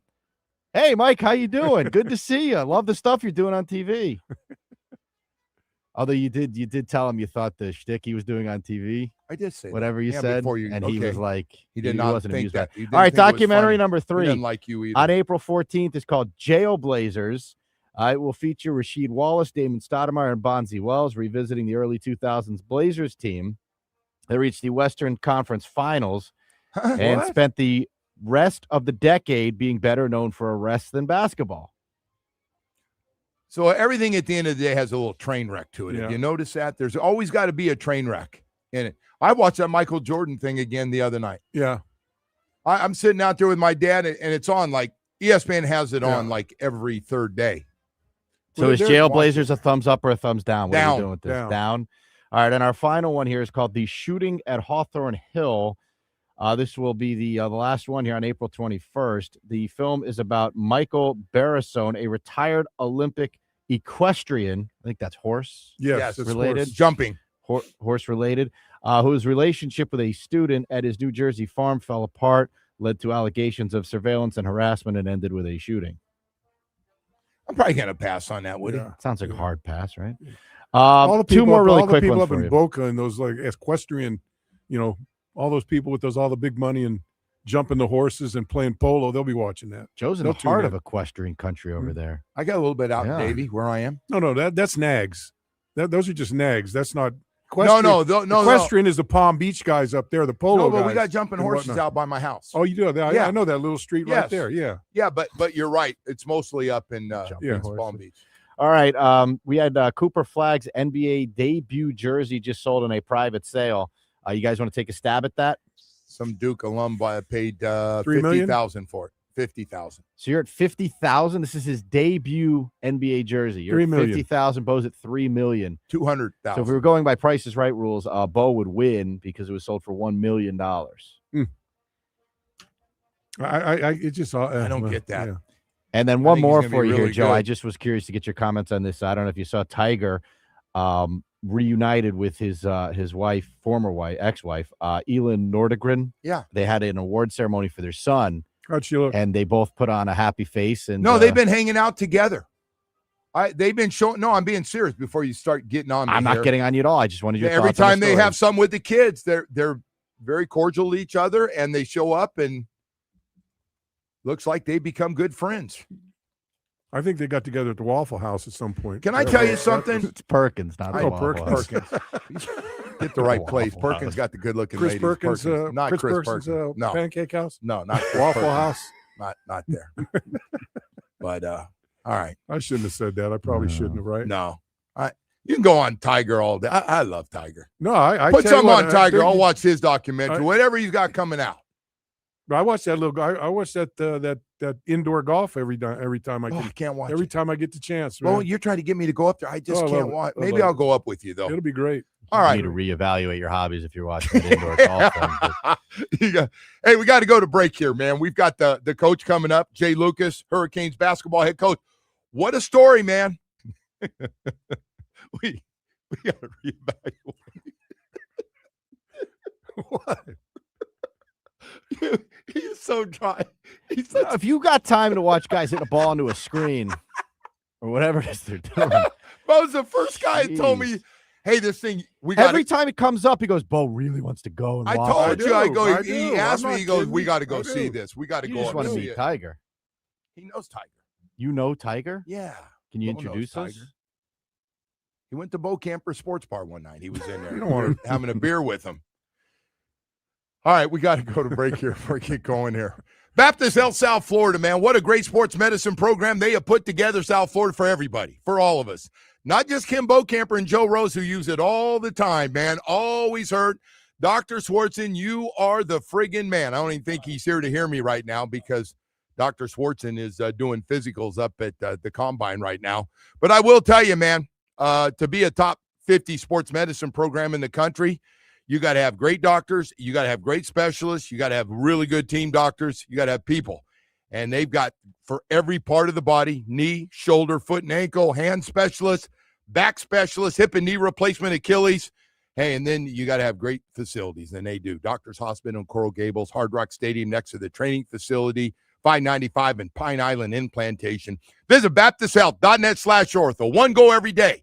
Yes, they take care. Enter Miami, the Heat, the Panthers, and the Dolphins, and they take good care of you as well. Brian Evans here to help you beat the blues.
boy, I tell you what, I was curious that Virginia game and how you bounce back and you guys get and Florida State has been a tough one. We know you lost a tight one earlier in the year, but to go up there and get that win by 10.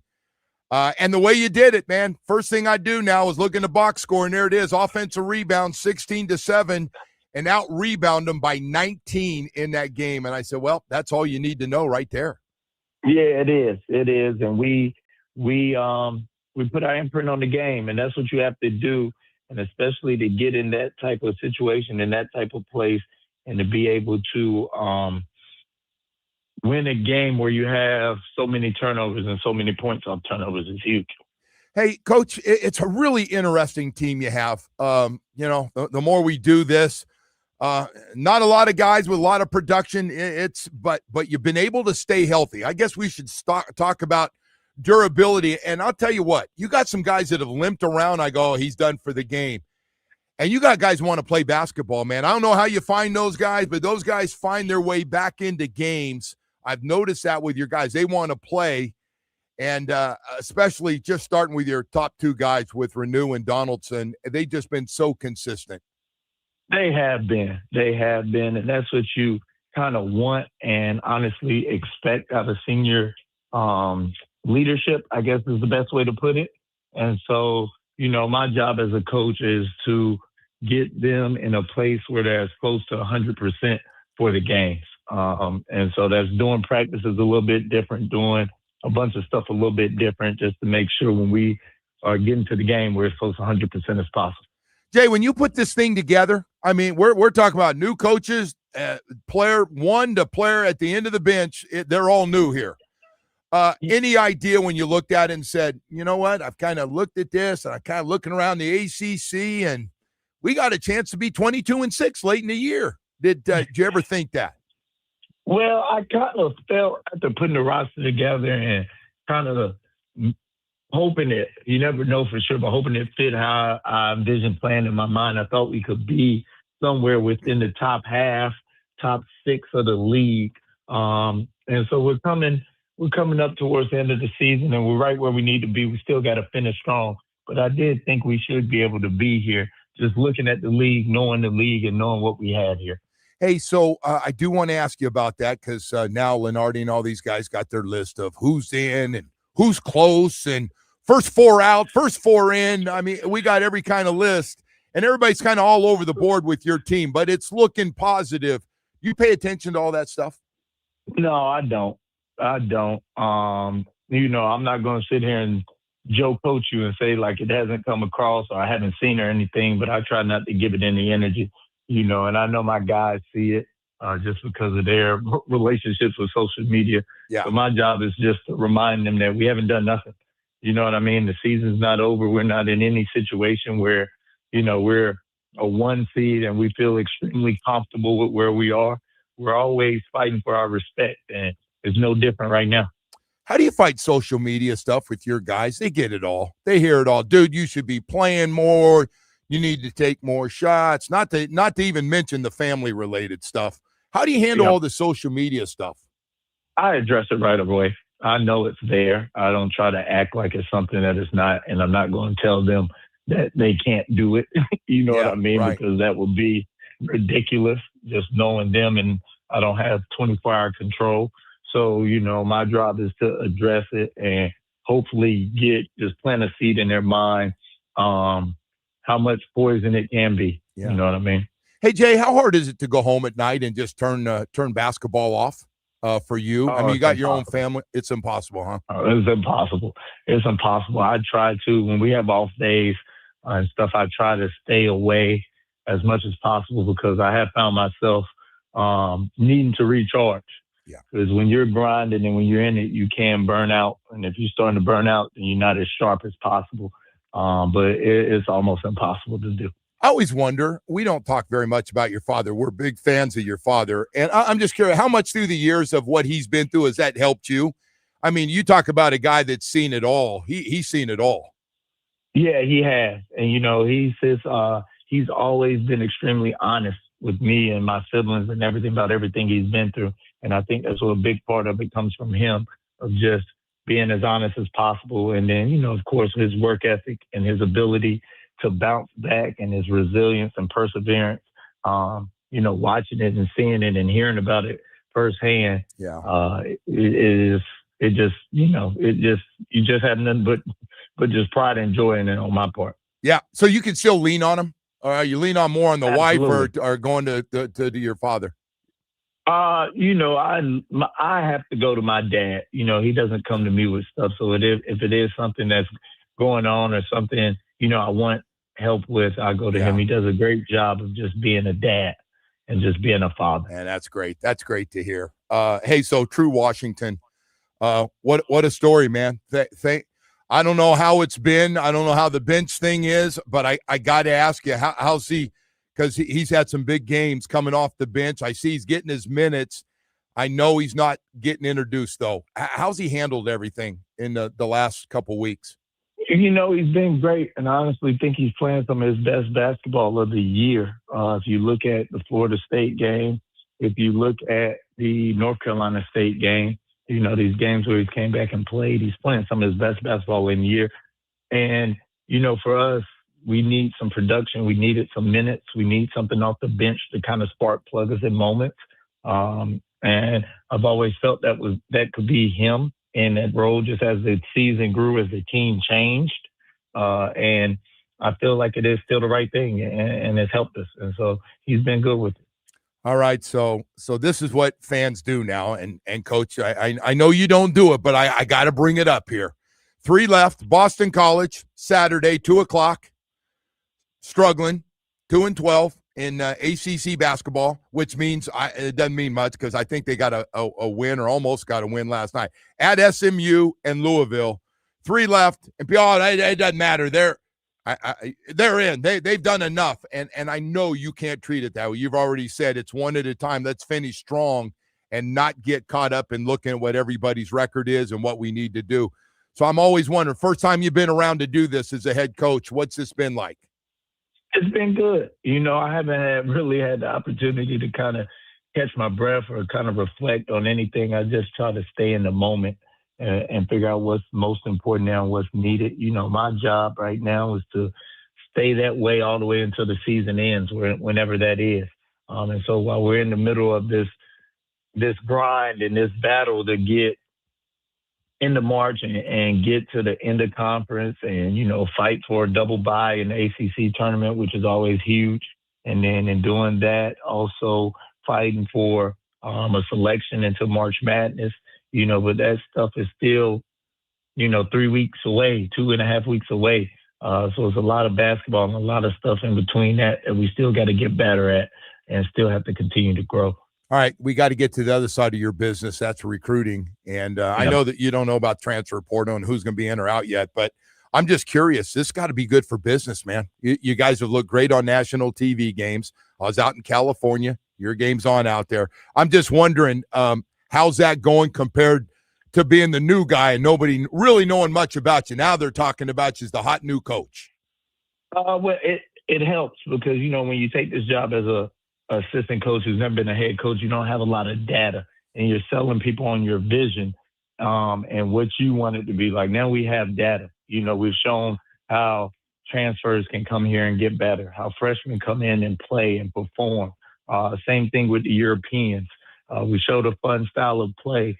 We showed the ability to be in a big-time league and compete in it and play on the big stage.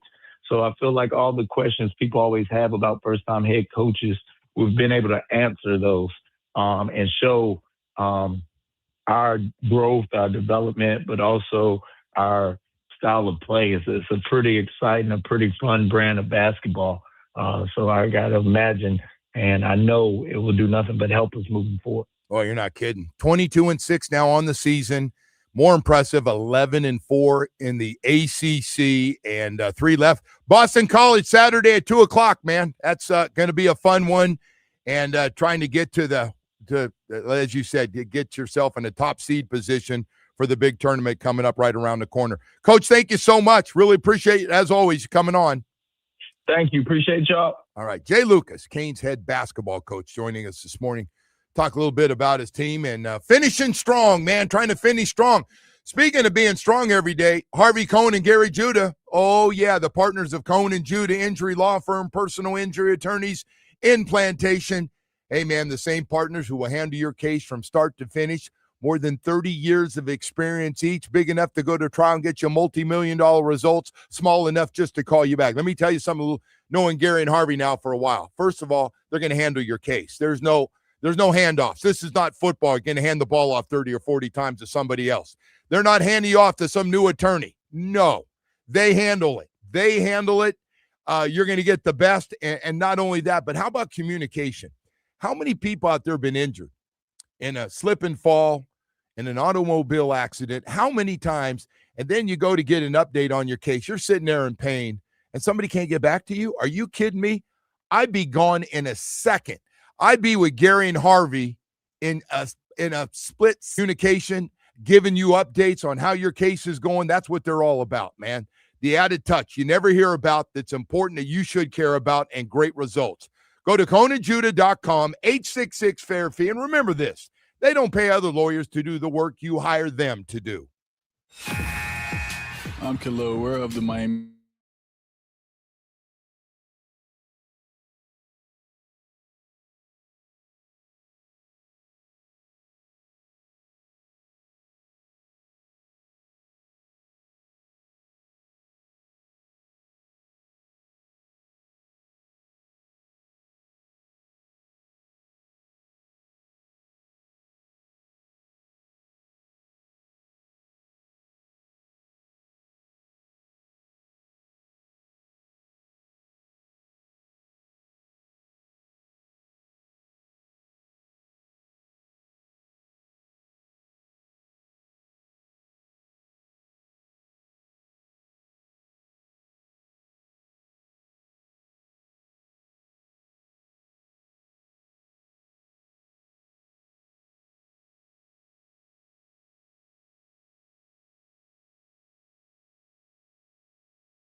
great shows, dining, live poker, highlight, and new members can win up to $5,000 in free play. Join the fun at the casino at Dania Beach.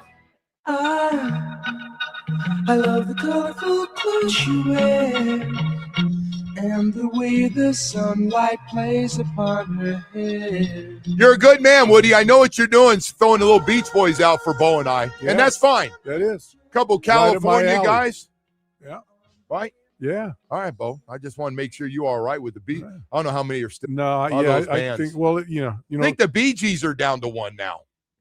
One of the Bee Gees still. But we're in that era where all the people they've got like there's one guy left in that band, and he's got another band, but they're still touring. Oh yeah, as the same guys, but there's only one guy. I remember going to the Parker Playhouse, which I guess they call it Parker, just a Parker now.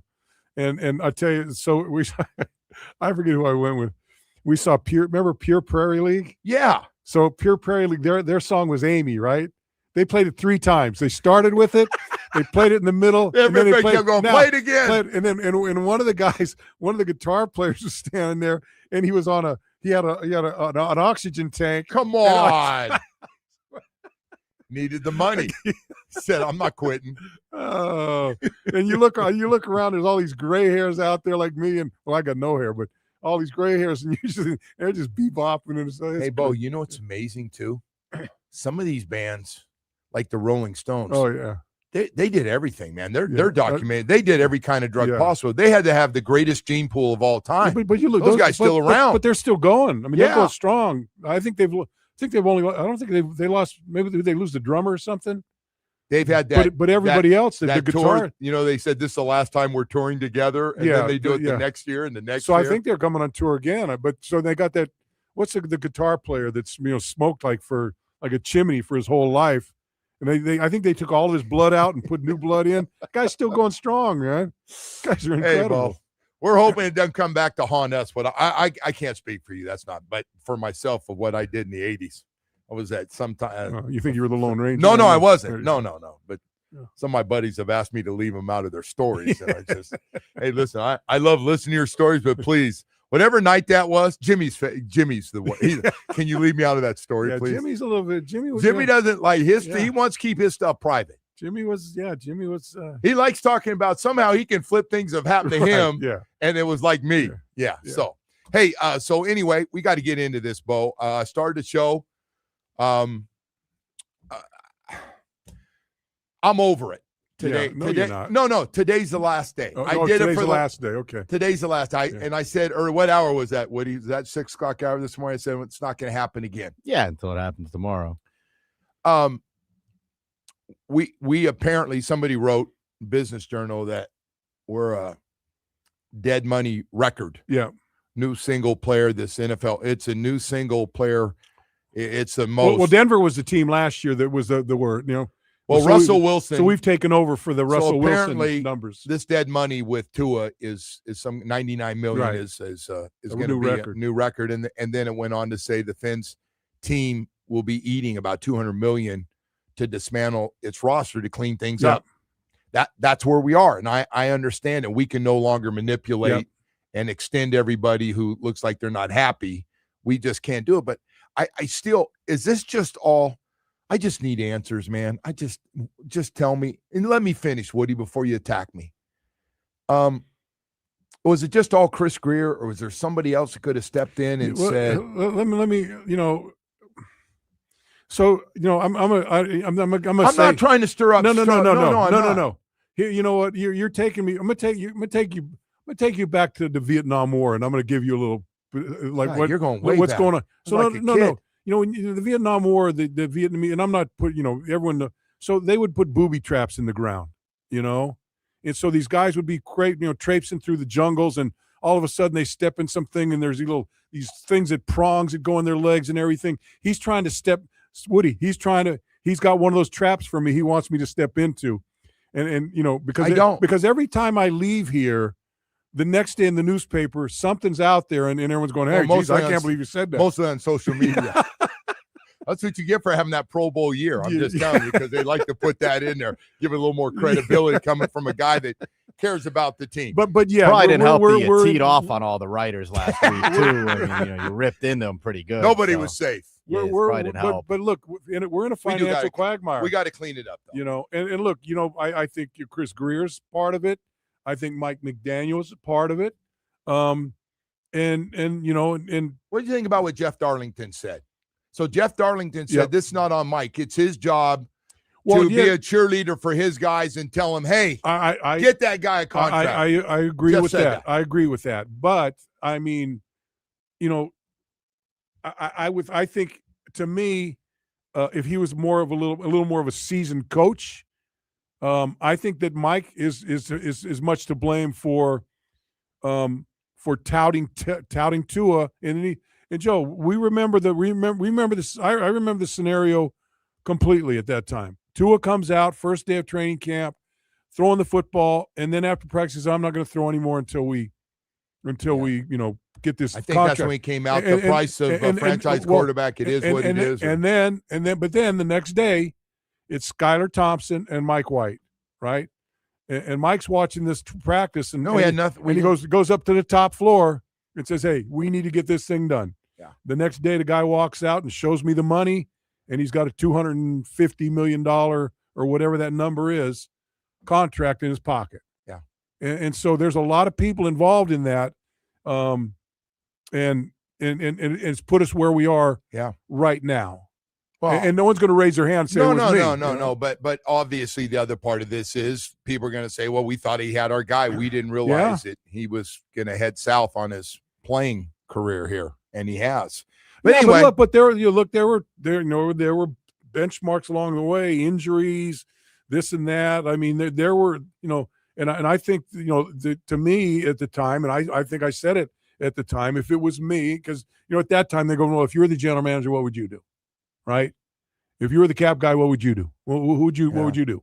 Oh. And my answer was always, I would let him play 8 games. And then in 8 games, we'll evaluate you. And if you're playing to the level, we'll give you the contract. If you're not, we'll let you go and we'll find somebody else. Got to have a happy quarterback, though. Yeah, I get it. And he's going, look at the numbers I put up. But healthy. You put that, it's like a donkey and a carrot. You put that carrot in front of him, that donkey's going to go after that carrot. And you would think if a quarterback, they're got a contract hanging and you got to wait 8 weeks to get it, you're going to play your best football. I'll tell you one thing. After he got his money, he has not been the same dude. I can tell you that. I think we all agree on that. Now the problem is look, everybody reads all the same things. You're gonna it's either the June 1st release, pre-June, after June, whatever the numbers are, and it's you're all in quack. But there's there's nobody out there. I don't think that you can trade this guy to. I don't think they can take on that contract. No, nobody's taking the money. By the way, that's a given. We'll cut off a couple $1 million, $5 million, but that's it. I just don't see. I don't think anybody's going to trade. No, unless you throw in a high draft pick, and you're still going to pay most of that money. I don't think so. Yeah. And they can't give up. They've made it clear they're going to build. The first thing they said, John Eric Sullivan said, is this draft is really important. Yeah. We got to get back to big draft classes, and we got to hit on guys. Yeah. That's how it's going to fundamentally. That's how we're going to start it. And he's right. He's 100% right. We can't go out and trade for this guy and trade for that guy and then come in and go, look at that.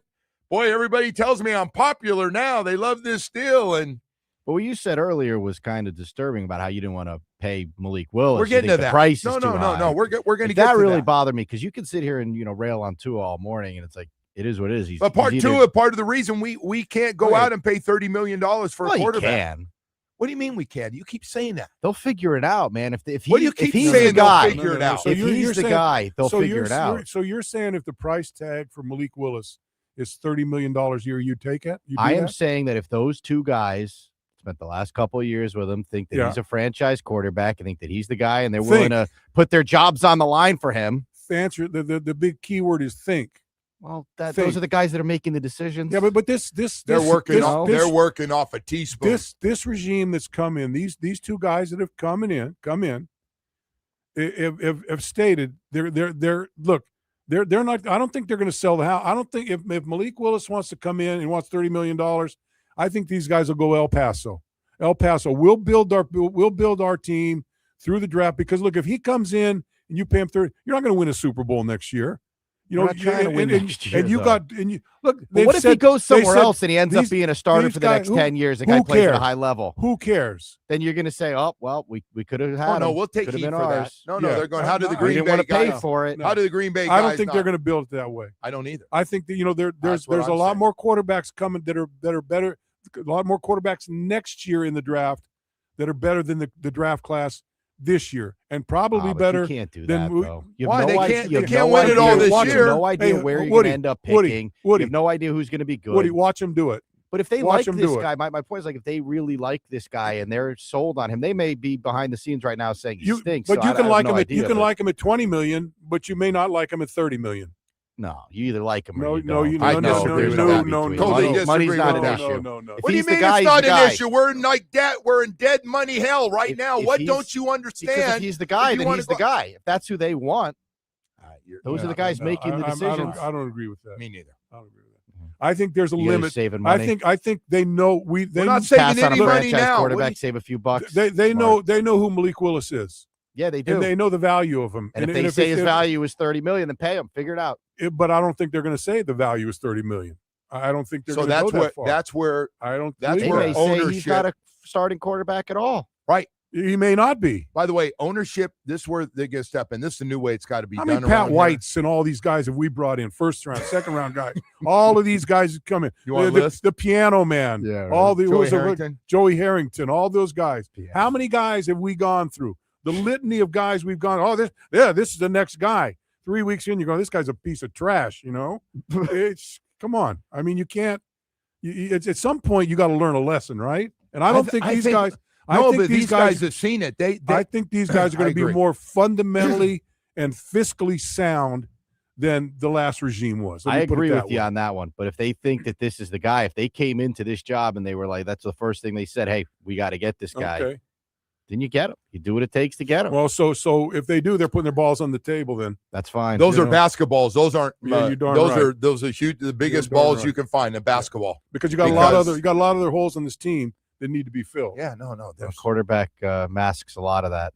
Well, Really? Yeah, really. Wasn't a very good mask the last 3 that's years. his we've had, take right? now. Is pay That Malik. mask wasn't very nice. No, it's not pay Malik. It's pay if you think he's the guy. I have no idea what they think. He might. They know a hell of a lot more about him than I do. But if they went to Stephen Ross and they said, we got to get this guy, and he's going to be our quarterback for the next 10 years, and they go, well, it's just a little bit too much money. Sorry. Well, That look, would be very disappointing. I would be surprised. And look, we've only known these guys for a short time. Right. But if you listen to the message that they're sending, It doesn't I don't sound like see, no. Their I big don't first see move. that Yeah, I them agree. being their first. They're not going to dive into the water that deep for someone. Now, if they're 100% sure he's the guy, which I don't think anybody would be 100% sure, and they do it, it's on them. Bo. It's on them. Those guys It's- should know. Bo. I'm gonna tell you. No, they shouldn't know No, they because should he's not. what? Because he was a practice squad Yeah. guy. You don't think all they've of seen last him year? enough to know if he can start? No, if he I can don't play at a think- high level. I don't think they've You don't seen think? enough. So Okay. you ever been to an NFL practice?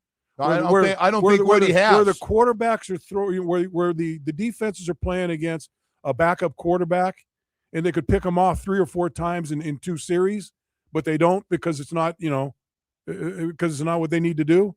I completely disagree with you. Yeah, I don't see Malik. I'm going to see, by the way, whoever's got the basketballs to give him in these desperate quarterback cities right now are going to give him $30 million, like the report Yeah. yesterday. Anyway, we got to go to break here. I knew that'd be a good way to kind of get things started, though. Right there, Woody's on this thing. If he's your guy, You just guys pay are going whatever. full coward here trying to save money. We're not saving. We don't have any money. What don't you understand? They'll figure it out. That's what don't they're paid say to that. do. That's what we've But been that's doing. what they're paid to do, and they will figure it out. What do you think? You just like? What do you think? You grow the cap by another $100 million? So let me tell you. So let You're me just ask this saying question. this. They'll If you- figure it out. If They you will if you figure pay it him out. We got so much if you debt. pay him $30 million, he comes here. You think we're going to win the Super Bowl next year? No, but you're not going to win Then the Super why? Bowl next Then year why do it? regardless. Then why do it? Because Why don't you if they invest? believe Why he's don't you the franchise invest on what they quarterback, talked about investing in? We're going to build this team from the line of scrimmage out. Look at We're you not going making to build sense. this team with free agents. We're going to build it with draft choices. Those are the things they've talked about. They're not going to go ahead and Hey, you know what I like jump right off They now? that just boat. hired you guys. Hey, They're all frugal over there. no quick fix. What are you trying to get this thing flipped around in? I am trying to get it 3 flipped around months? quickly on both of your behalfs. No. Don't worry about our Don't worry age. about me. Why you always go with Why you something, always- soup head? Go ahead and Huh? say something about soup. You always got to rip us I want about you. something. I want you to see the. Go ahead and say meatloaf, and I'm coming in there. Take a shot.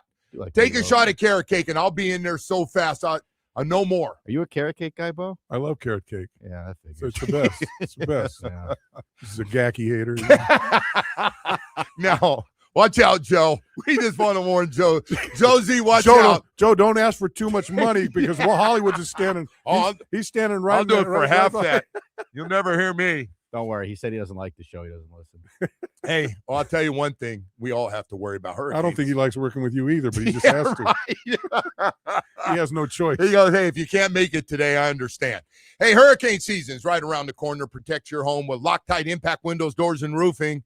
Boy, Chev, the CEO over there's got one quick message. Hey, you can't control where the next hurricane is going to end up. We've been very fortunate here in South Florida in recent years, but you never know. And there's only one thing you can do, and that's protect your home with the best products. And Loctite Impact Windows, Doors, and Roofing want to let you know we feel good about what we're doing. If you got an old leaky roof, replace your old roof now. You can pay later.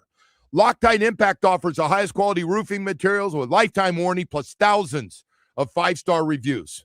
We can even fix some of the work you need done. It's part of what they do at Loctite right now. Save big on their legendary state-of-the-art Impact Windows and Doors. Impact Windows as low as $6 per window per month installed.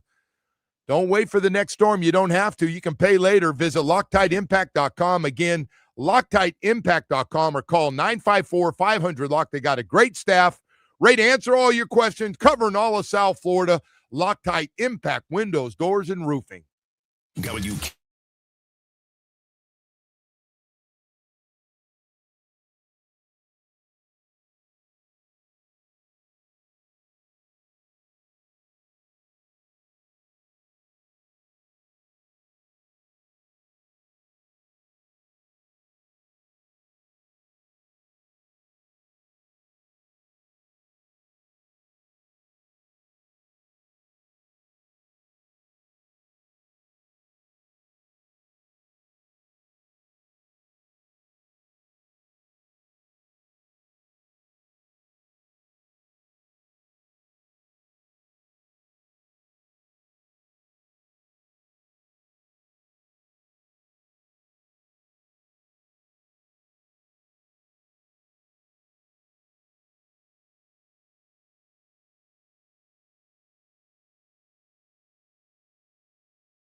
hop and hip hop. Yeah. All right, so That's the beach I used to go to, Santa Cruz. That was our beach right there, Santa Cruz. you go to Santa Cruz a lot? That's the Santa Cruz. So, We did the Santa Cruz trip a few times. You know who I ran into? I ran into Kiko Alonso a He couple was- couple no. weeks ago. He's living in Santa Cruz. He lives right on. He lives there. lives right on the beach in Santa Cruz. It's beautiful. Yeah, right up by Pasatiempo, right up there. My first life wasn't too far from there, Bo, No. without getting any details. It was a short trip over there occasionally. Yeah, man. So, Bo, we got to ask you about this Reuben Bain thing. I was thinking Yeah. about you last night. I had it written down here. So the Reuben Bain just had a monster year. Miami Central, just a stud, just absolutely dominant. You saw him in the bowl games, the playoff games. He was from game one to the end. He just dominated. Yeah. He and Mesidor both. So he gets to the combine and he's going, "Hey, how you dealing with these short arms?" And he goes, "We're discomfort. I never heard about it. Now you guys have me as a top pick." And so now now they got all the general managers, unnamed source managers, or guys want to go on the record going, "Yeah, we like long arm guys." So then last night I'm going, okay, we had Bo on one side and Betters on the other. Those are bad examples. Those are two long guys, 6'6" and 6'7", with long arms. Long arms, yeah. Was Shula a big long arm guy for pass rushers? Yeah, I don't know. You know, I tell you, so just from my experience, it's funny because when I played in the Senior Bowl, and I remember going to the Senior Bowl, and the first thing we did was they had an auditorium with a stage, and we would line and we'd stand there in our underwear, just nothing but our tidy whities on. Yeah, right. And every guy would walk up onto the stage, and there'd be a guy there, that and all the scouts would be out there, and you would stand up there, spread your arm. They'd measure your fingers, your hand. They measured every part of your body. So was that a big deal when you were playing, though, the long arms for pass rushers? For us, it was. And I may tell you, so for us, when as a defensive lineman, when I came in, it was about grab and pull.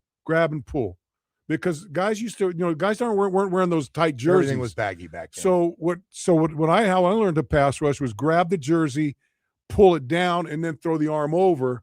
And so the long arms were very valuable for that. Yeah. To be able to reach it and do that. Now it's, everything's all tight. And so I think it still matters, but this now it's become a slap the arm down and then get over. Strong arms, strong hands. Strong arms. Not even strong hands, because I don't think they grab much. They bat. They bat. If you watch what they're doing, like they watch the drills in the combine, they're just swatting the guy, giving them the club and then going that way. But aren't you from the school? If you can play, you can play. So I think there's exceptions to every rule, and I think Reuben Bain, you're nitpicking on this guy. This guy was great in high school. He's great in college, and just a dominant player. And I think he can play inside, outside. He can be and so I look. I'd be happy to have him on my team, short arms and all. Well, a lot of people. It's so funny because but it's all these technical guys, all these the everyone that comes out with a new mock draft it's all these guys. It's funny how you watch, and we've seen this all. You watch these guys play on the film, and then once they get to the combine, you get the measurables. Oh, geez, it's the Mike Mamula thing, right? You remember that guy? I do. Mike Mamula comes in and has the greatest workout. Gets drafted in like the first round, and it's automatic. Can't play at all. Automatic bust. Can't play a lick. Yeah. And everyone, like Zach Thomas. Zach was a product of that, of kind of short. Zach is not that at that time. When Zach came in, it was just the beginning of changing from the big, strong, 250-pound middle linebacker, the Willie Lears, and those kind of guys. Then it started going to the smaller guys, but Zach was even smaller than that, and so he kind of got pigeonholed as a guy that that wasn't big enough. But look what he did. So. Right. But he didn't go in the first round. That's why that probably would cost. That's what. No question. That's what cost him, right? Because he was a tackling machine in college too. Yeah. So now, and listen, it seems like you're probably going to agree with this in the mock drafts and the top 10 or 15 picks. we critique the hell out of what they can't do. It's like we Yeah. look for holes in their Yeah. game. We look Yeah. for something. I'm with you. I Look, saw him play 4 or 5 times at Miami Central. Yeah. And he had 3 or 4 sacks every friggin' game. Now, I know every week you don't play against great guys, but he did play. And he went 3 years, and he's done. I mean, 3 years, 20 sacks, whatever he did in the playoffs. Yeah. And, okay, I'm ready to go. And he's really good against the run. They call him a first, second, and third down. But now this thing pops up, and he had to answer this question 950 times yesterday on these interviews. Yeah, I'm not sure where this short arm thing comes from. But you know what? And you know, then I looked at you and Doug Betters, and it would take somebody to. It was a little different game there too. You know, I just, you know, to me, if you want to watch, if you want to talk about measurables with Ruben Bain, his arms are short. Oh, his hands, his fingers aren't long, because they'll measure your fingers. Yeah, they'll measure all that stuff. And my answer would be just look at the film. Yeah, look at the tape. Watch the playoff games. Look at the tape. See the last 4 games, and that's what I've been saying about the UM guys. Look at the game he had against Indiana, which Indiana may have the best offensive line in the country. Pretty good, right? Although Miami's was really good, but Miami's was very good too. Yeah, but Indiana was a more technically sound offensive line, I think, than the Hurricanes. Yeah, pretty close. But just watch the tape. I know what you're saying. You know, I know watch the saying. tape. No. And that was Zach. Look at the tape. Look at the productivity. Look what I did. Right. Look how many tackles I had.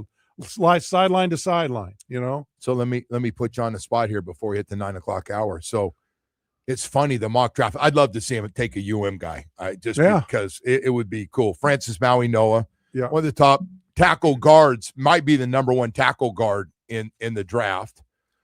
Played the right side and played tackle, 42 starts for him. And then, you know, some people think that there's a chance that Ruben Bain would drop to 11. Which one of those two? If you had to I would take either bigger. one. Yeah. I would take either one. Both a need, right? Offensive line. Well, look, so Maui Noah, who can play guard and tackle, right, gives you a two-way. So if goal. Austin Jackson's your guy, you just move Maui to the Noah guard, inside. because you don't know. You know, we don't know what Austin Jackson is. We certainly know we need a right guard, right? Yes. And there's a little iffy on the other side. We don't know what the Jonah's going to be coming into his second year.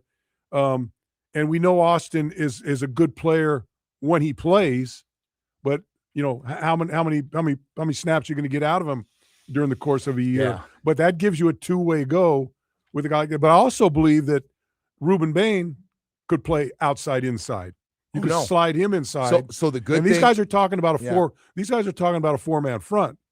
You know what really helped Ruben Bain and Mesidor both when they were shorthanded a year ago at defensive tackle. Yeah, those guys had to play some inside, and they were a little heavier at that point. But they can do that. We got to go to break. We got 9 o'clock hour. Kim Bokamper is in the house with us this morning, talking a little bit, and of course that one topic that just never goes away.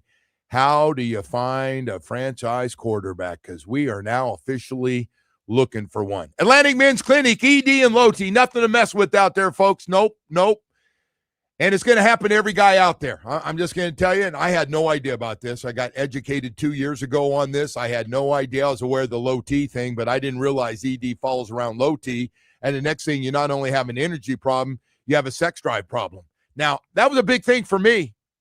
That was when it wasn't working at all. It was a little bit of a problem. Hey, I don't know about you, but it happens to guys. I was shocked to find this out. The ED low T combination can hit in your early 40s. 50% of the men in their 50s, 60s, you're on your own, man.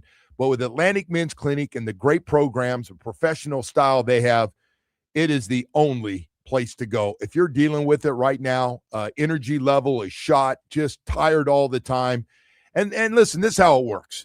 And they're all connected. So you're tired all the time, so you're not working out. You're not active like you used to be. Don't have it. Find yourself staying home more. You're eating the same amount of food, you gain weight. You can figure that one out. Also, though, when low T gets real bad, ED says, hello, I'm with you. And then you got problems in the bedroom. Now, I don't know about you, but I wanted to do something about it, and I went to Atlantic Men's Clinic. My results are so good, I would talk about them till I die. I'm telling you right now, Atlantic Men's Clinic is fantastic. Great results. You got to set up that first appointment, get the PSA test. If medically advised, the test dosed. You meet with their professional staff. You have an honest conversation to talk about everything. They get your results, and they put you on a program that works real fast. I mean, super fast. 7 locations, no excuses. Brand new location in Hollywood. I go to Plantation. It's close to my house. Call them today, 877-455-7300. Set up that first appointment. It will make a big difference in your life. You'll be glad you did. How would you like to have your energy and sex drive back? How like it used to be? Remember that? Well, it's going to happen again. Visit AtlanticMen'sClinic.com. Today's topic.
and liver problems may occur. Before treatment, your doctor should check.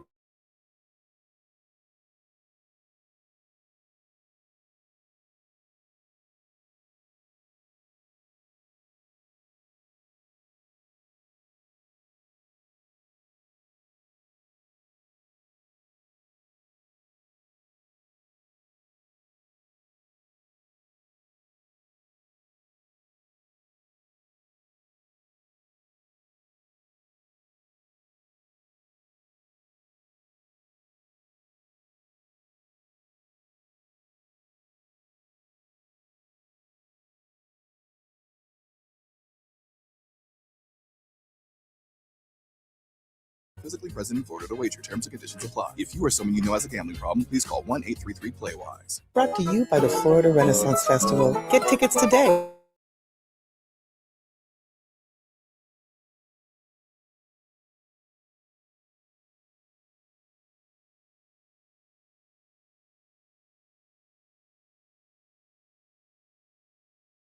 That's ren-fest.com. This is the legendary WQAM FM and HD1 Miramar, Miami, Fort Lauderdale. WQAM Miami, an Odyssey sports station. The home of Joe Rose with Hollywood, Tobin and Leroy, and Hawk Crowder and Solana. South Florida sports lives here. Powered by Anajar and Levine Accident Attorneys. Call 1-800-747-FREE. That's 1-800-747-3733. This update is brought to you by Doral Kia. You always pay less than the Pricito at Doral Kia. Visit us at Doral Kia, DoralKia.com. Starting with the Panthers, who will return from the Olympic break tonight when they host Toronto. The puck drops at 7 from Amarant Bank Arena. The game can be heard on 560 a.m. Over to the Heat will be in Philly tonight for a matchup with the Sixers. Tip-off is at 7, and the game can be heard on 104.3 FM. And the baseball, the Marlins will continue spring training against the Blue Jays. The first pitch is at 1:07 from TD Ballpark in Dunedin. And the Hurricanes put up 7 in the ninth to come from behind to beat FAU 11-7. Next up, Miami will host the Gators for a 3-game series beginning tomorrow night. Joe and Bo, back to you. All right, thank you, Woody. As Kim Bocamper is with us in the house here and going through everything from short arms to and you know the knock on I was just thinking about was a Will Campbell, left tackle for the Patriots. Yeah. That was a knock on him coming in from LSU, Short arms, the top guy, short arms. And it really didn't affect. Then he gets beat up pretty good in that I'm going to Super tell you Bowl. what, he's I'm concerned. Is that a big deal for offensive linemen in the arms on the other side of that? It is, yeah. It is. But look, so you look at the, how many times we had the Laramie Tunsil. Tunsil was supposed to be a 2 or 3, he dropped in the draft because of, the draft day thing. And there's a lot of other guys that have done that where they've gotten knocked down for different reasons. Talking about the face mask with marijuana. And then they turn out being great players, Yeah. That was when weed was banned, right? Wasn't that like? Yes. Now you can. Now, Now you would have moved up the boards. Yeah. Well, what'd they say about you when you were going in the draft? What do you mean? What'd they say about you? What was the knock on you? I had no knock. No character issues, nothing. No. You know what my problem was? My problem was that I never, like, I went to an NIAI school, then I went to a junior college, and by the time I got out, no one, like, I didn't even think I was going to get drafted until I went to the blue gray game. Wait a second. When did the first time you heard you're going to be a first round pick? You guys, you know what? You had a really good defense at San Jose You know State. what? The first time I heard, so my like I got invited to the blue gray game, which was really not a good game. You played in the blue gray game? No. It wasn't.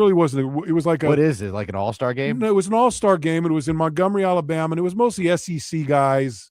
I got a call. I said, "Hey, you got? I got to get to an all-star game, man. Yeah, I'm gonna jump on that."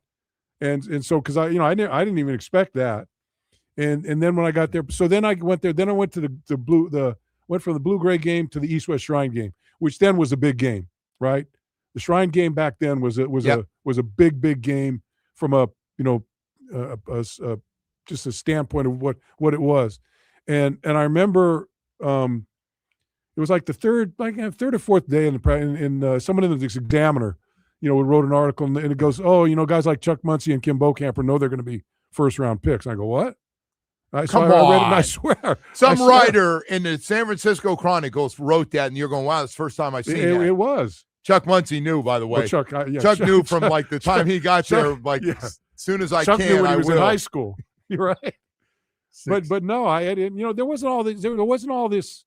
Like, look, I when I got drafted, you didn't even know where the draft. There was no ESPN.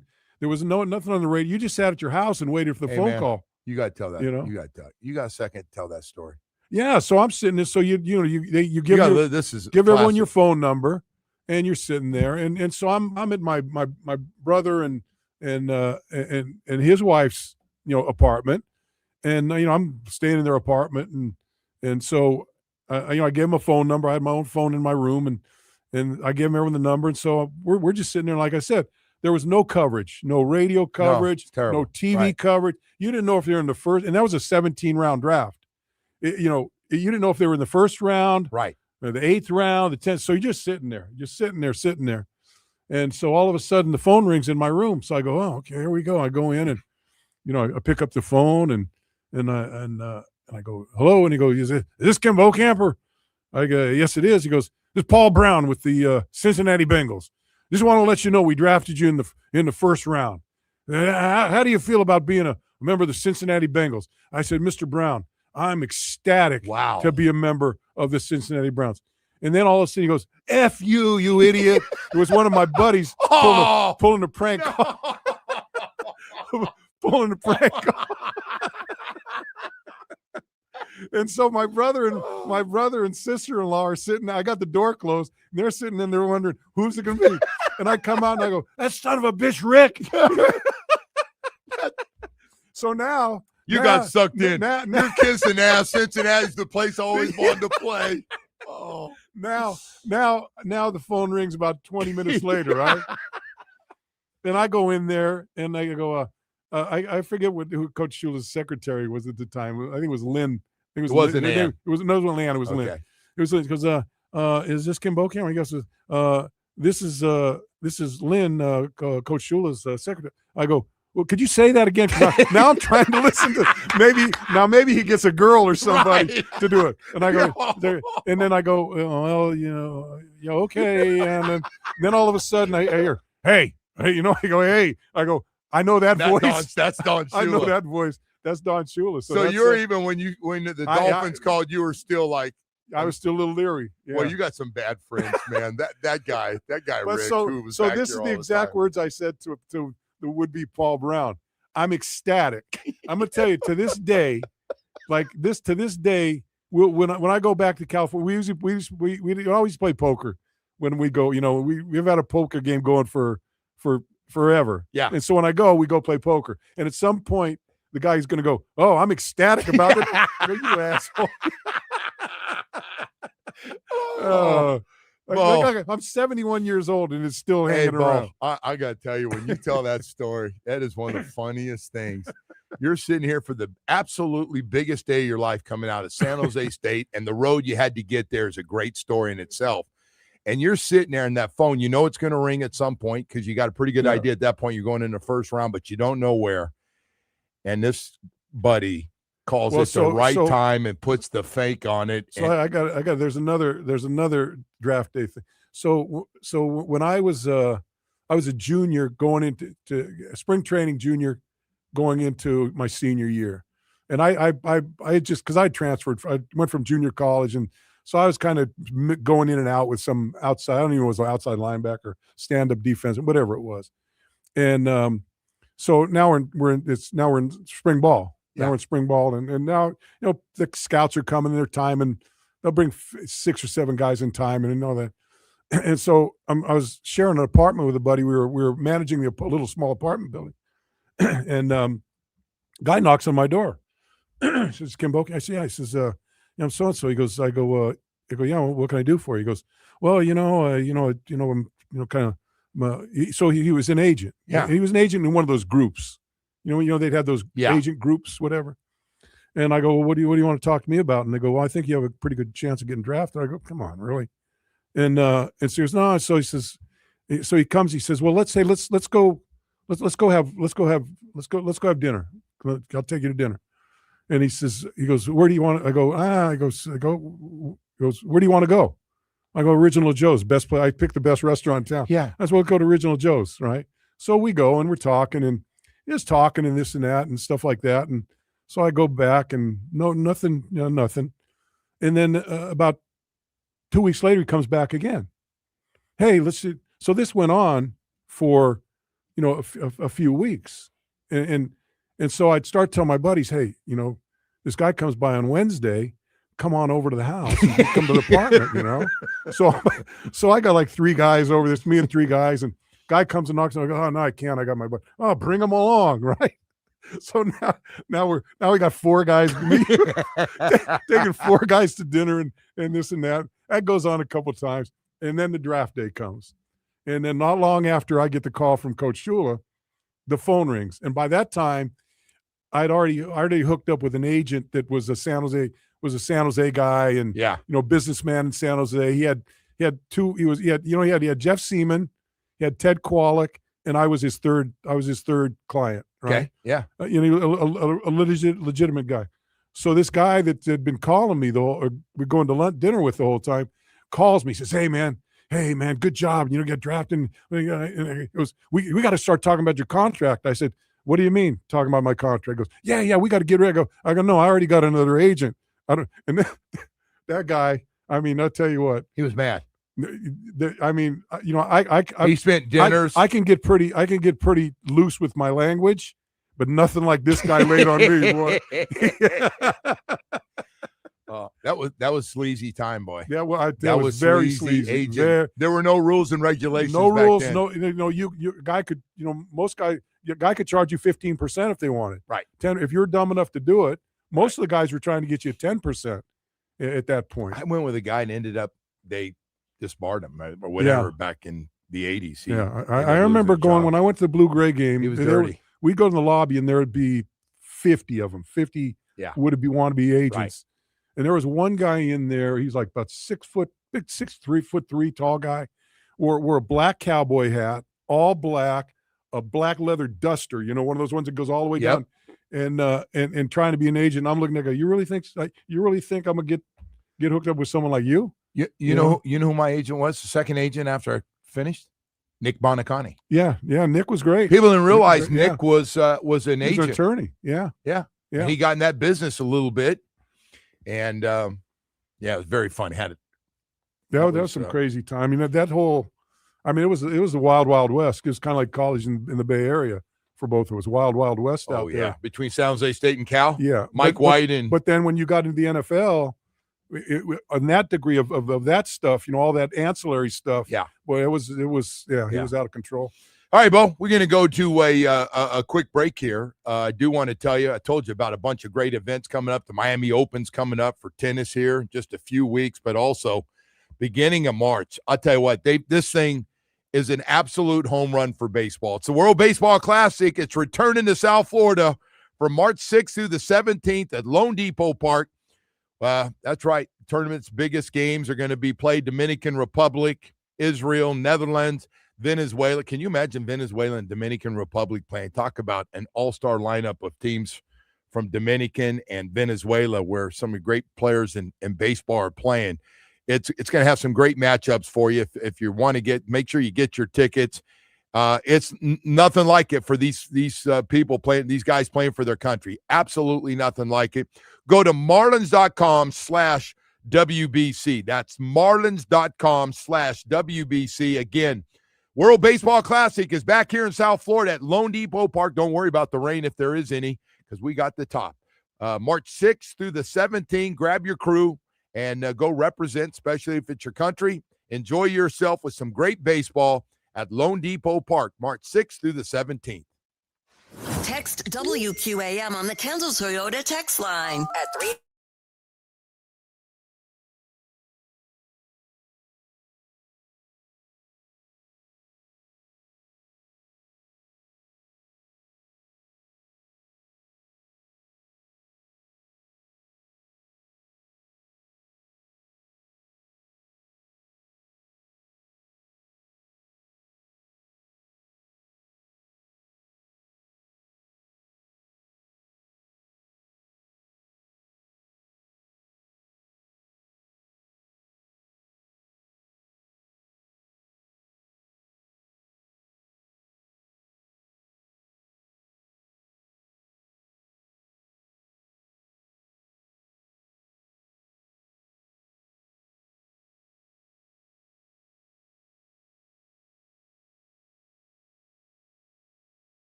Emergency crews still dealing with.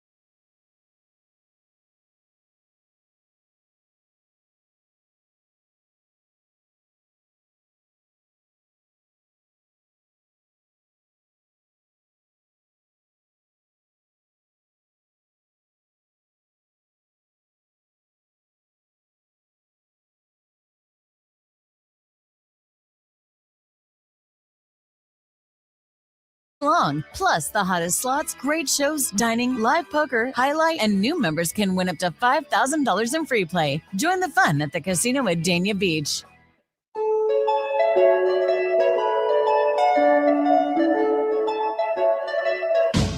Wouldn't it be nice if we were older, then we wouldn't have to wait? How can you not like this stuff, man? It doesn't matter what time. It doesn't matter. I don't care if you're 20 years old or 85.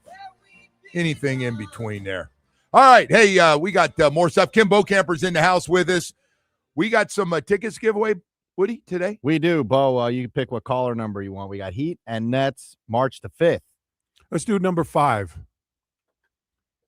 We usually go with 5, Bo. Come on. You're a little Let more me do creative. 6 then. How about that? Or 4? You take your pick. Give you a 5 sandwich, a 4 or a 6.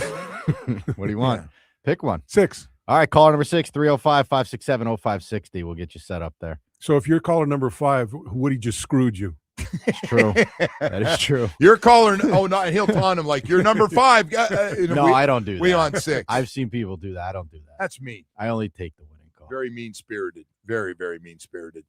Hey, Bo, so I want to run through this yesterday. I'm sure you saw some of this. Kyler Murray's obviously looking like he's also going to be released from Arizona. Yeah. Seemed like the only time I see these guys, he played great against us a couple years ago. Yeah. They were blitzing him. He'd get outside and running around, and they end up coming back to win that game. But Tua, probably going to be released. Kirk Cousins, yeah, he was told we won't be keeping your services, but we got to wait till the right time to release you to get little cap space there. Ty Simpson, second quarterback, going to take do anything for you? 15 starts at Alabama. No. I mean, I'm look, if at this point, Alabama quarterbacks in the NFL, they need to show me because they haven't fared very well. I mean, give me the last Alabama quarterback that's really done, and a bunch of them have been drafted in the Stabler and Namath. A bunch of them been taken in the top 5 in the top 10, and where are they at? Going back to Richard Todd. Let me ask you. I just said Stabler and Namath because they're both Alabama guys. How good was Richard Todd overall? I thought Richard Todd was good, but you're following up. You follow Joe Namath. You're following the footsteps of Joe Namath, and so that's a tough thing. But I thought he was a good quarterback. And look, I thought they were a good football team when we were playing them during that. Oh, they had it during that time. That's a great team. It was a good rivalry, and it was good. They were good football teams and good games. Richard Todd. I had moved to Harbor Beach, and Richard Todd's wife, his family lived right across the street. Very wealthy. Very. Yep. That's nicely put. Yep. Yeah. They're on the water side. I was on the dry side. Yeah. That was. I remember Richard coming down here, and staying with and Bob was obviously friends with Richard. I think they were roommates in Alabama. They didn't own the club together. Todd wasn't in on the club. I don't think he was in the club. No, I don't think he was in the club. But his brother-in-law was a helicopter pilot, and a couple of times we flew down to training camp. He flew us down to training camp. We land on the practice field and go in and work awesome. out. Oh man, that was pretty nice. Yeah, that's pretty cool nice stuff. So anyway, we have that. We have once again, Bo, this year, as we've got Miami, Arizona, Jets. Steelers going to be looking for a young quarterback no matter what happens with Aaron Rodgers. The Browns, I guess, are going to have an open competition. We still got a lot of teams that need. Well, and look, from a draft standpoint, I don't think this is not a lot of fruit on that tree. No. Right? And I just named Ty Simpson as the number 2 guy. I don't know where he goes in the first round if he does. Yeah. I don't know. And again, it's and you're going to have bidding wars for a couple of these quarterbacks. And Malik Willis he's going to be the biggest winner. He may be the biggest winner. And it just, how much do you want to invest in a guy that may or may not be?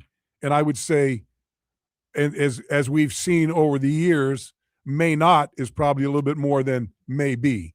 You know what I mean? So here's the thing with Malik Willis. And if they're talking yesterday, they're talking about because of the teams in desperate need of quarterbacks. They're talking about, and I don't know if it's true. We'll see. But Malik Willis could get $30 million a year. That I just said, well, we're done. Do it. Right away, I went, we're out. But Bo, look at this. He's 26 years old. Yeah. Here's the problem. I don't mind giving a guy $30 million if his name's Sam Darnold and he throws 35 touchdowns for Minnesota. Yeah. You got a good. I don't care who he's throwing to. That's a lot of touchdowns. In his 2 years with Green Bay, he's 70 of 89 for 972 yards and 3 touchdowns. He's been a great runner. Yeah. Run 42 times for 261 yards and 3 touchdowns. No interceptions, but, that's not a lot. No. To be given a guy. And so let me ask you, Sophie, let's take a look at that. When was he playing in those games? Was he in mop-up duty? No, he was actually had to start at the end of the game. He got a lot of that against the Ravens in the last game of the season. Yeah. So you're going to bounce. You're off one game. Off one game. And the Ravens defense had not very good. Right. Yeah. I look. It's I know what I would do. I wouldn't give him $30 million, but that's not for me to judge. But these guys, you got a new GM coming in. You got a new head coach coming in. Well, he's money. Boy, that's a lot of now. money. That's a lot of money to step into a first time general manager, first time coach, and give some guy that money and watch that go down the drain. Yeah, well, you just cleaning your books. Like we're real sensitive to dead money right now. Yeah. He's cleaning the books up. Then you turn around after you're cleaning them up and going, I can't help myself. Just give this guy whatever it takes. We need him here. Yeah. It just doesn't sound like I just from everything I've read, and look, I haven't been around him, but everything I've read and the way you feel about him, I just don't see. I see these guys throwing their cards in if it gets up to that $30 million number. If it gets up to $25 million number, if it was me, I probably wouldn't throw my cards in. Because like I said, I think the next year, the quarterback draft coming out next year is got a lot more everything else around a little bit more, a little bit better than what's coming out. You got Mendoza and everyone else is, and look, I don't know that Mendoza's 100%. I think he's going to be good. I think he's going to be good too. I think Tom Brady saw him and went, "That's my guy." He's got a lot of things going for him. Let's forget about the football skills. That kind of person that he is, he's going to work hard. He's going to be diligent. He's going to be he's going to know the playbook in day one. Exactly. If he fails, it's not going to be for want of trying. He's not going to be 6 years trying to figure out a game plan. No, that won't. No. He'll have a good feel for that thing right away. I can't wait to see Mendoza and how this thing turns out, because he is going to a team that has had their own problems for sure in the Las Vegas Raiders, and see if that thing turns around a little bit. So I think the top draft story coming up is going to be this Ty Simpson, his 15 starts, because somebody's going to reach for a quarterback every year. Somebody goes, I know he didn't have a lot of starts, but his upside, and some of our guys in the organization really like him. What the hell? Let's take a shot at Ty Simpson. Okay, so let's give you Zach Wilson. Where was he picked in the draft? That would be number 2. Yeah, and where's he at now? He's looking for a home. And where'd he play at? BYU. Okay. I don't know what you're trying to say about BYU. I'm just he had a great workout. Yeah. One of our former coaches was there, and he said it's considered to be his workout at BYU was one of the best quarterback workouts that the NFL got to see, and it moved him right up to number 2. Yeah. They're if we don't take him, somebody else can take him. And the Jets took him, and where are they at? You think he ever plays? He plays tennis. He's probably going to play some tennis. He's a tennis player. He likes doing that. Is that what he said? He was a tennis player?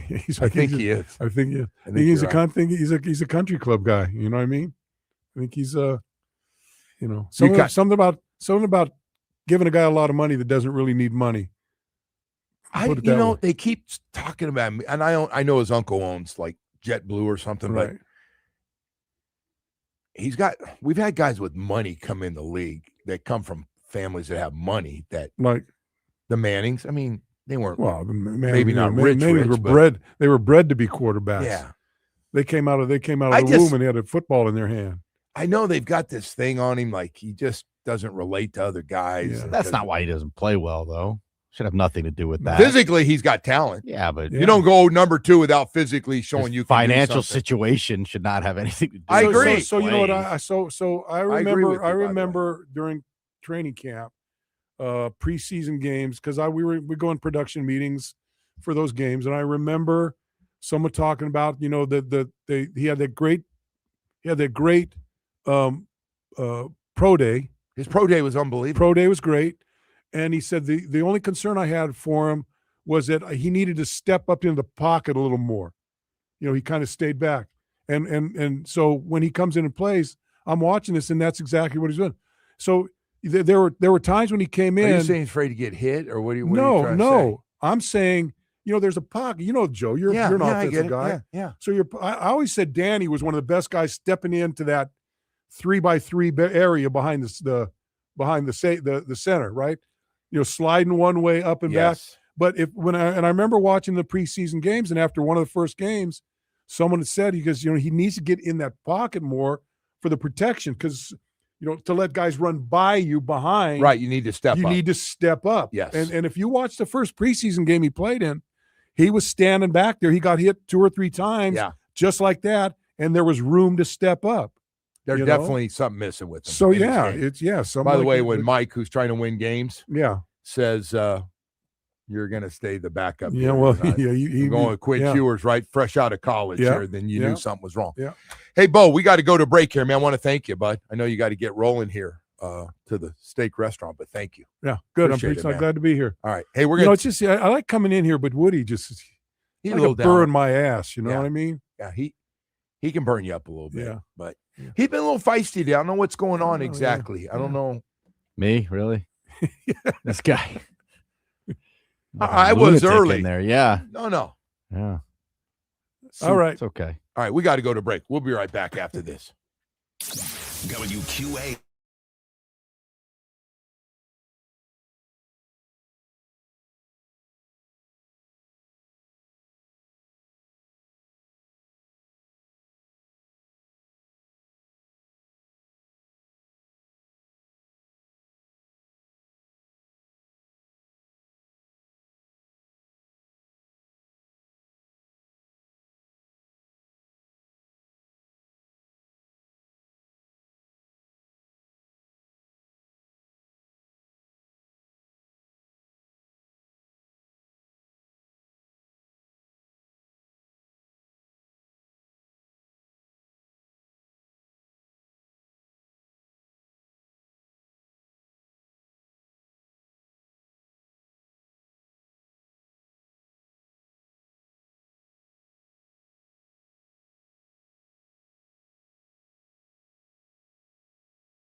when you trade 100. KA.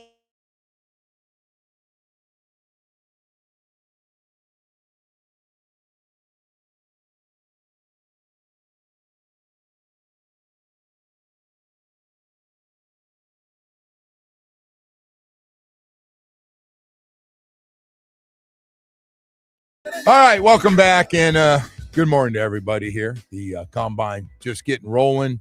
We got a couple of our teams in action tonight. Panthers at home against Toronto, and, of course, the Heat on the road against Philadelphia. Both teams got to get rolling. Boy, I'll tell you what, especially the Panthers got to roll off 4 or 5 wins here in a row real quickly, running out of games here. Desperate. 25 games left.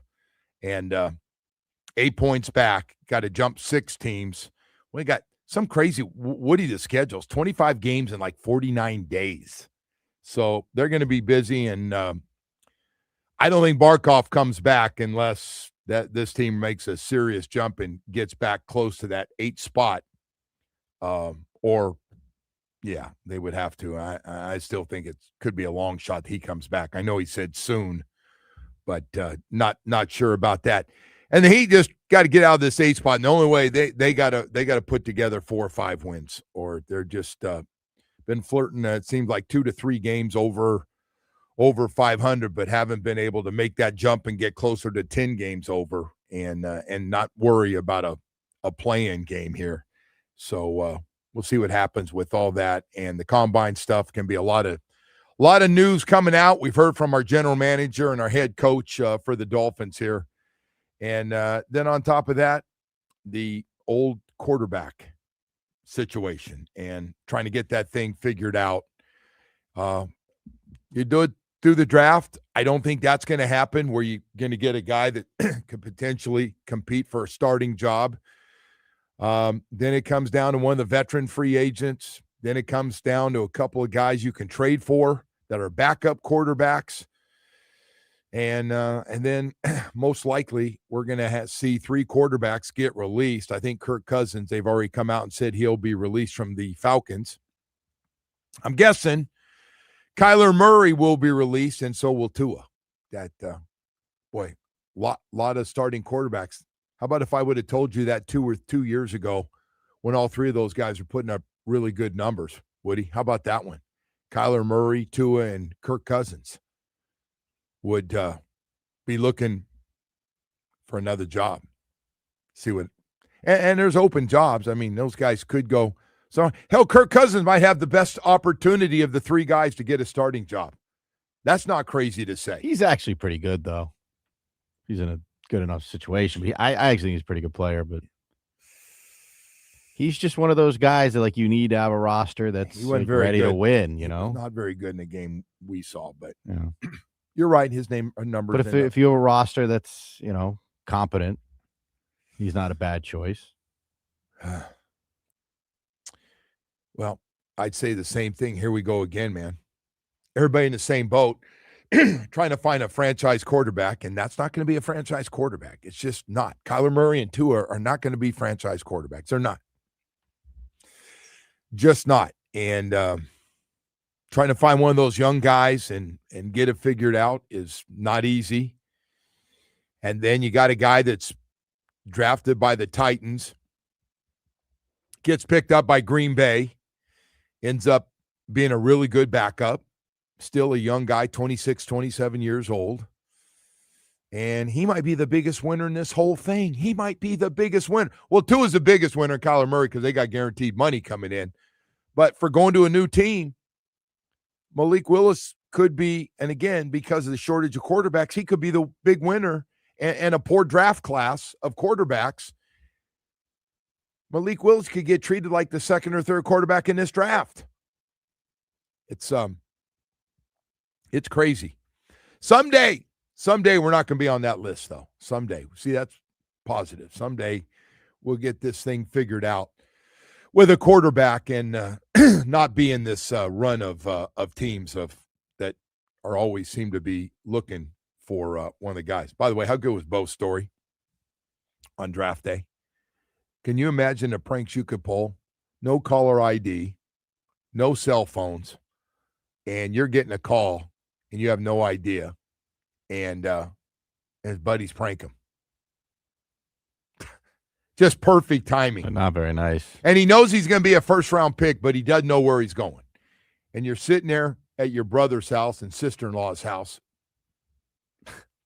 waiting, and your buddy, and he had one of these guys that was just been in his life has been with him his whole time. They're still really close. That's a funny story. Hey, by the way, before I forget too, I wanted to put this out there. The DCC's big event, the Dolphins Cancer Challenge, is this Saturday.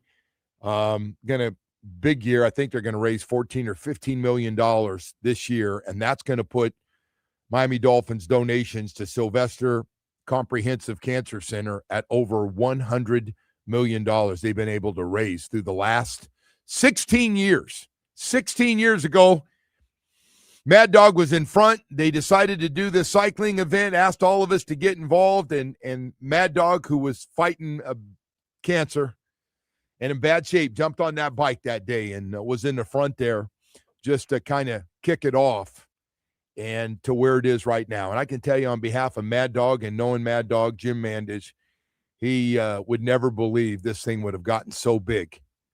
And his boys who are involved and come out. Mike's always involved with this thing and always on a bike himself and stays in great shape, he and his brothers. But, yeah, man, this thing has turned out to be great. So whether you walk, you run, or you're a cyclist and you just want to come out and see the concert and all the things around that, it's really a great event. And if you can come out, Blues Traveler, the band is going to be out there as well. So it's a fun day. 8,000 to 10,000 people will be there, and it should be a lot of fun. So looking forward to being out there on Saturday. A lot of former players and active players. Matter of fact, early scouting report is a lot of the offensive linemen will be out there and run and actually cycling and a long one, the big one. They got like a 54, a 99, and a 13. Dan Marino, I think, is going to be in the 13-mile cycling event. Go get him, Danny. I won't be. You're not a bike guy, right? No, I'm done. Did you get hurt or something? No. Just, you think you said, well, no, you said you were done, like you started and got hurt or something. No. I just not. Okay. I'm just not jumping on a bike Gotcha. for one day. I can walk a 5K. Yeah. Sit and sure. Talk the whole time. You're a big walker. Time goes by fast. Yeah. 5,000 walkers, I think, is what Elizabeth Jenkins said earlier this morning. It'll be like 5,000 people on the walk. I think Omar's walking this year. Omar walked when I was there. He was good. He was good about walking. He's got to train for his fight. Yeah. I don't know how good idea that is. Like to have a fight? Like why? Because you think he'll die? I'm afraid. Channing already was like, if he dies, he dies. Rocky IV. But there's definitely a chance of that happening. Which I just, what keeps Channing from hitting him on the chin? Well, he will. Well, then he's going down. I would agree. I don't think Omar has much of a chance, but no, he has no chance. The question is, how long can you cover yourself up, throw a couple of jabs, and hang in there with This is what he got for challenging random people who were taunting him on the and I'm just afraid, Channing's that one guy, that one loose cannon that could do it. Channing's a lunatic. He could just break all the rules and regulations of the agreement. No, well, he can't go against the rules. I mean, it is an exhibition, so there's no weight classes or anything like that. You know what's so funny, man? It's like you want him to get. You want Omar to get knocked down. No, I don't. I want it to be a good fight. I want it to be so good that people are like, I want to pay you to watch the rematch. That's what I want. Is that what you think's going to happen? Well, as the promoter of the fight, of course I want it to be competitive. Why would you think I want a blowout? What about you and Joe Shad? I'm not fighting Josh. What's wrong with you? Fine, then you fight Tua. Boy, get that done. Tua. I'll fight whatever beat writer you want if you go against Tua. What would be my game plan? You know what the game plan would be. Hit the head. Jesus.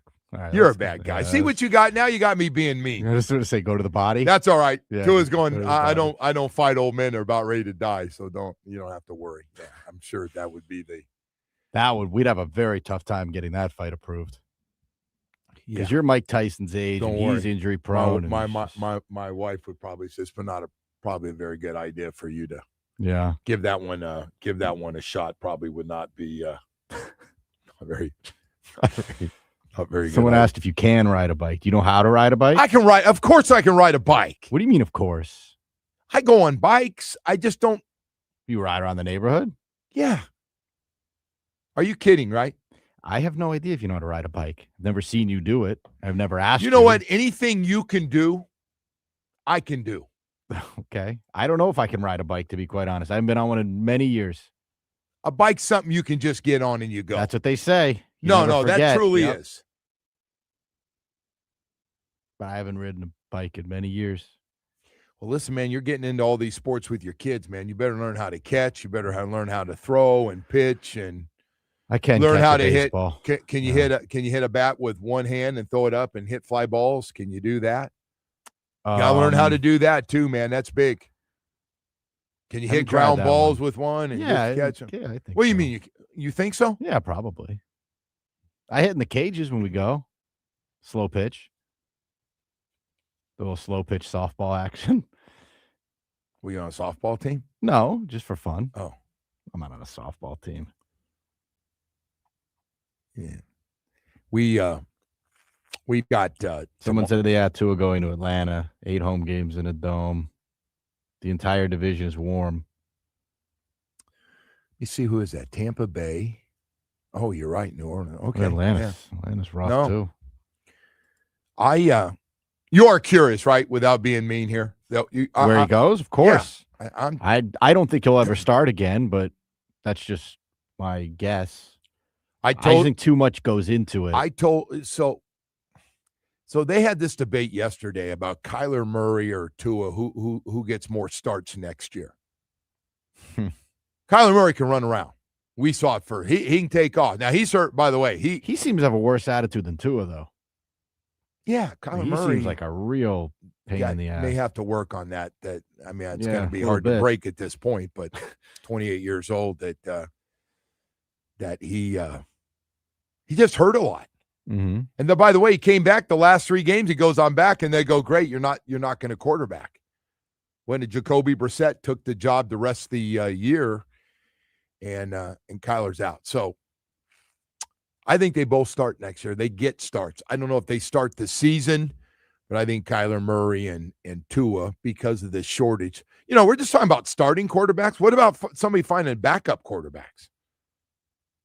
Finding somebody can win games when your guy goes down, so you don't. Look what happened with Daniel Jones. They had nothing after him. They brought in a guy that was 55 years old, a quarterback. He wasn't 55, but they were desperate. Phillip? Yeah, Phillip Rivers. He looked 55. Everybody He was talking about moving how around out good. there. That was really good he weird. looked. I'm like, That was a very, very strange signing. They had nobody else. That was the Richardson weirdest hurt. one. Out of anyone they've pulled off the couch, Did the rookie quarterback from Notre Dame get hurt, or did they just not trust him? But they didn't go with him either. it was very, very unusual to watch that guy out there. They never won another game after Daniel Jones got hurt. So you tell me what the situation is right now with the backup quarterbacks and the problems there, because we got a shortage, folks. It's not just starting quarterbacks; it's finally finding a backup quarterback. What the hell's going on? I know, it must be a big day around here. There's a lot of people lurking right outside the room. They here. are, man. They're So ready we to got they the want a big piece of meeting. your ass here. We got the apparently. big corporate meeting here. Must be big because you're going. So that's When she said it was mandatory. yeah. They're all mandatory except that this is the first one you've ever been to. Who? You. Will you stop calling me out like I'm some high maintenance idiot around here? I mean, maybe I'm a little high maintenance, but not major high maintenance. I'm a very private guy. Hey, that's going to do it for us, man. Have a great day. Can't wait for tomorrow morning.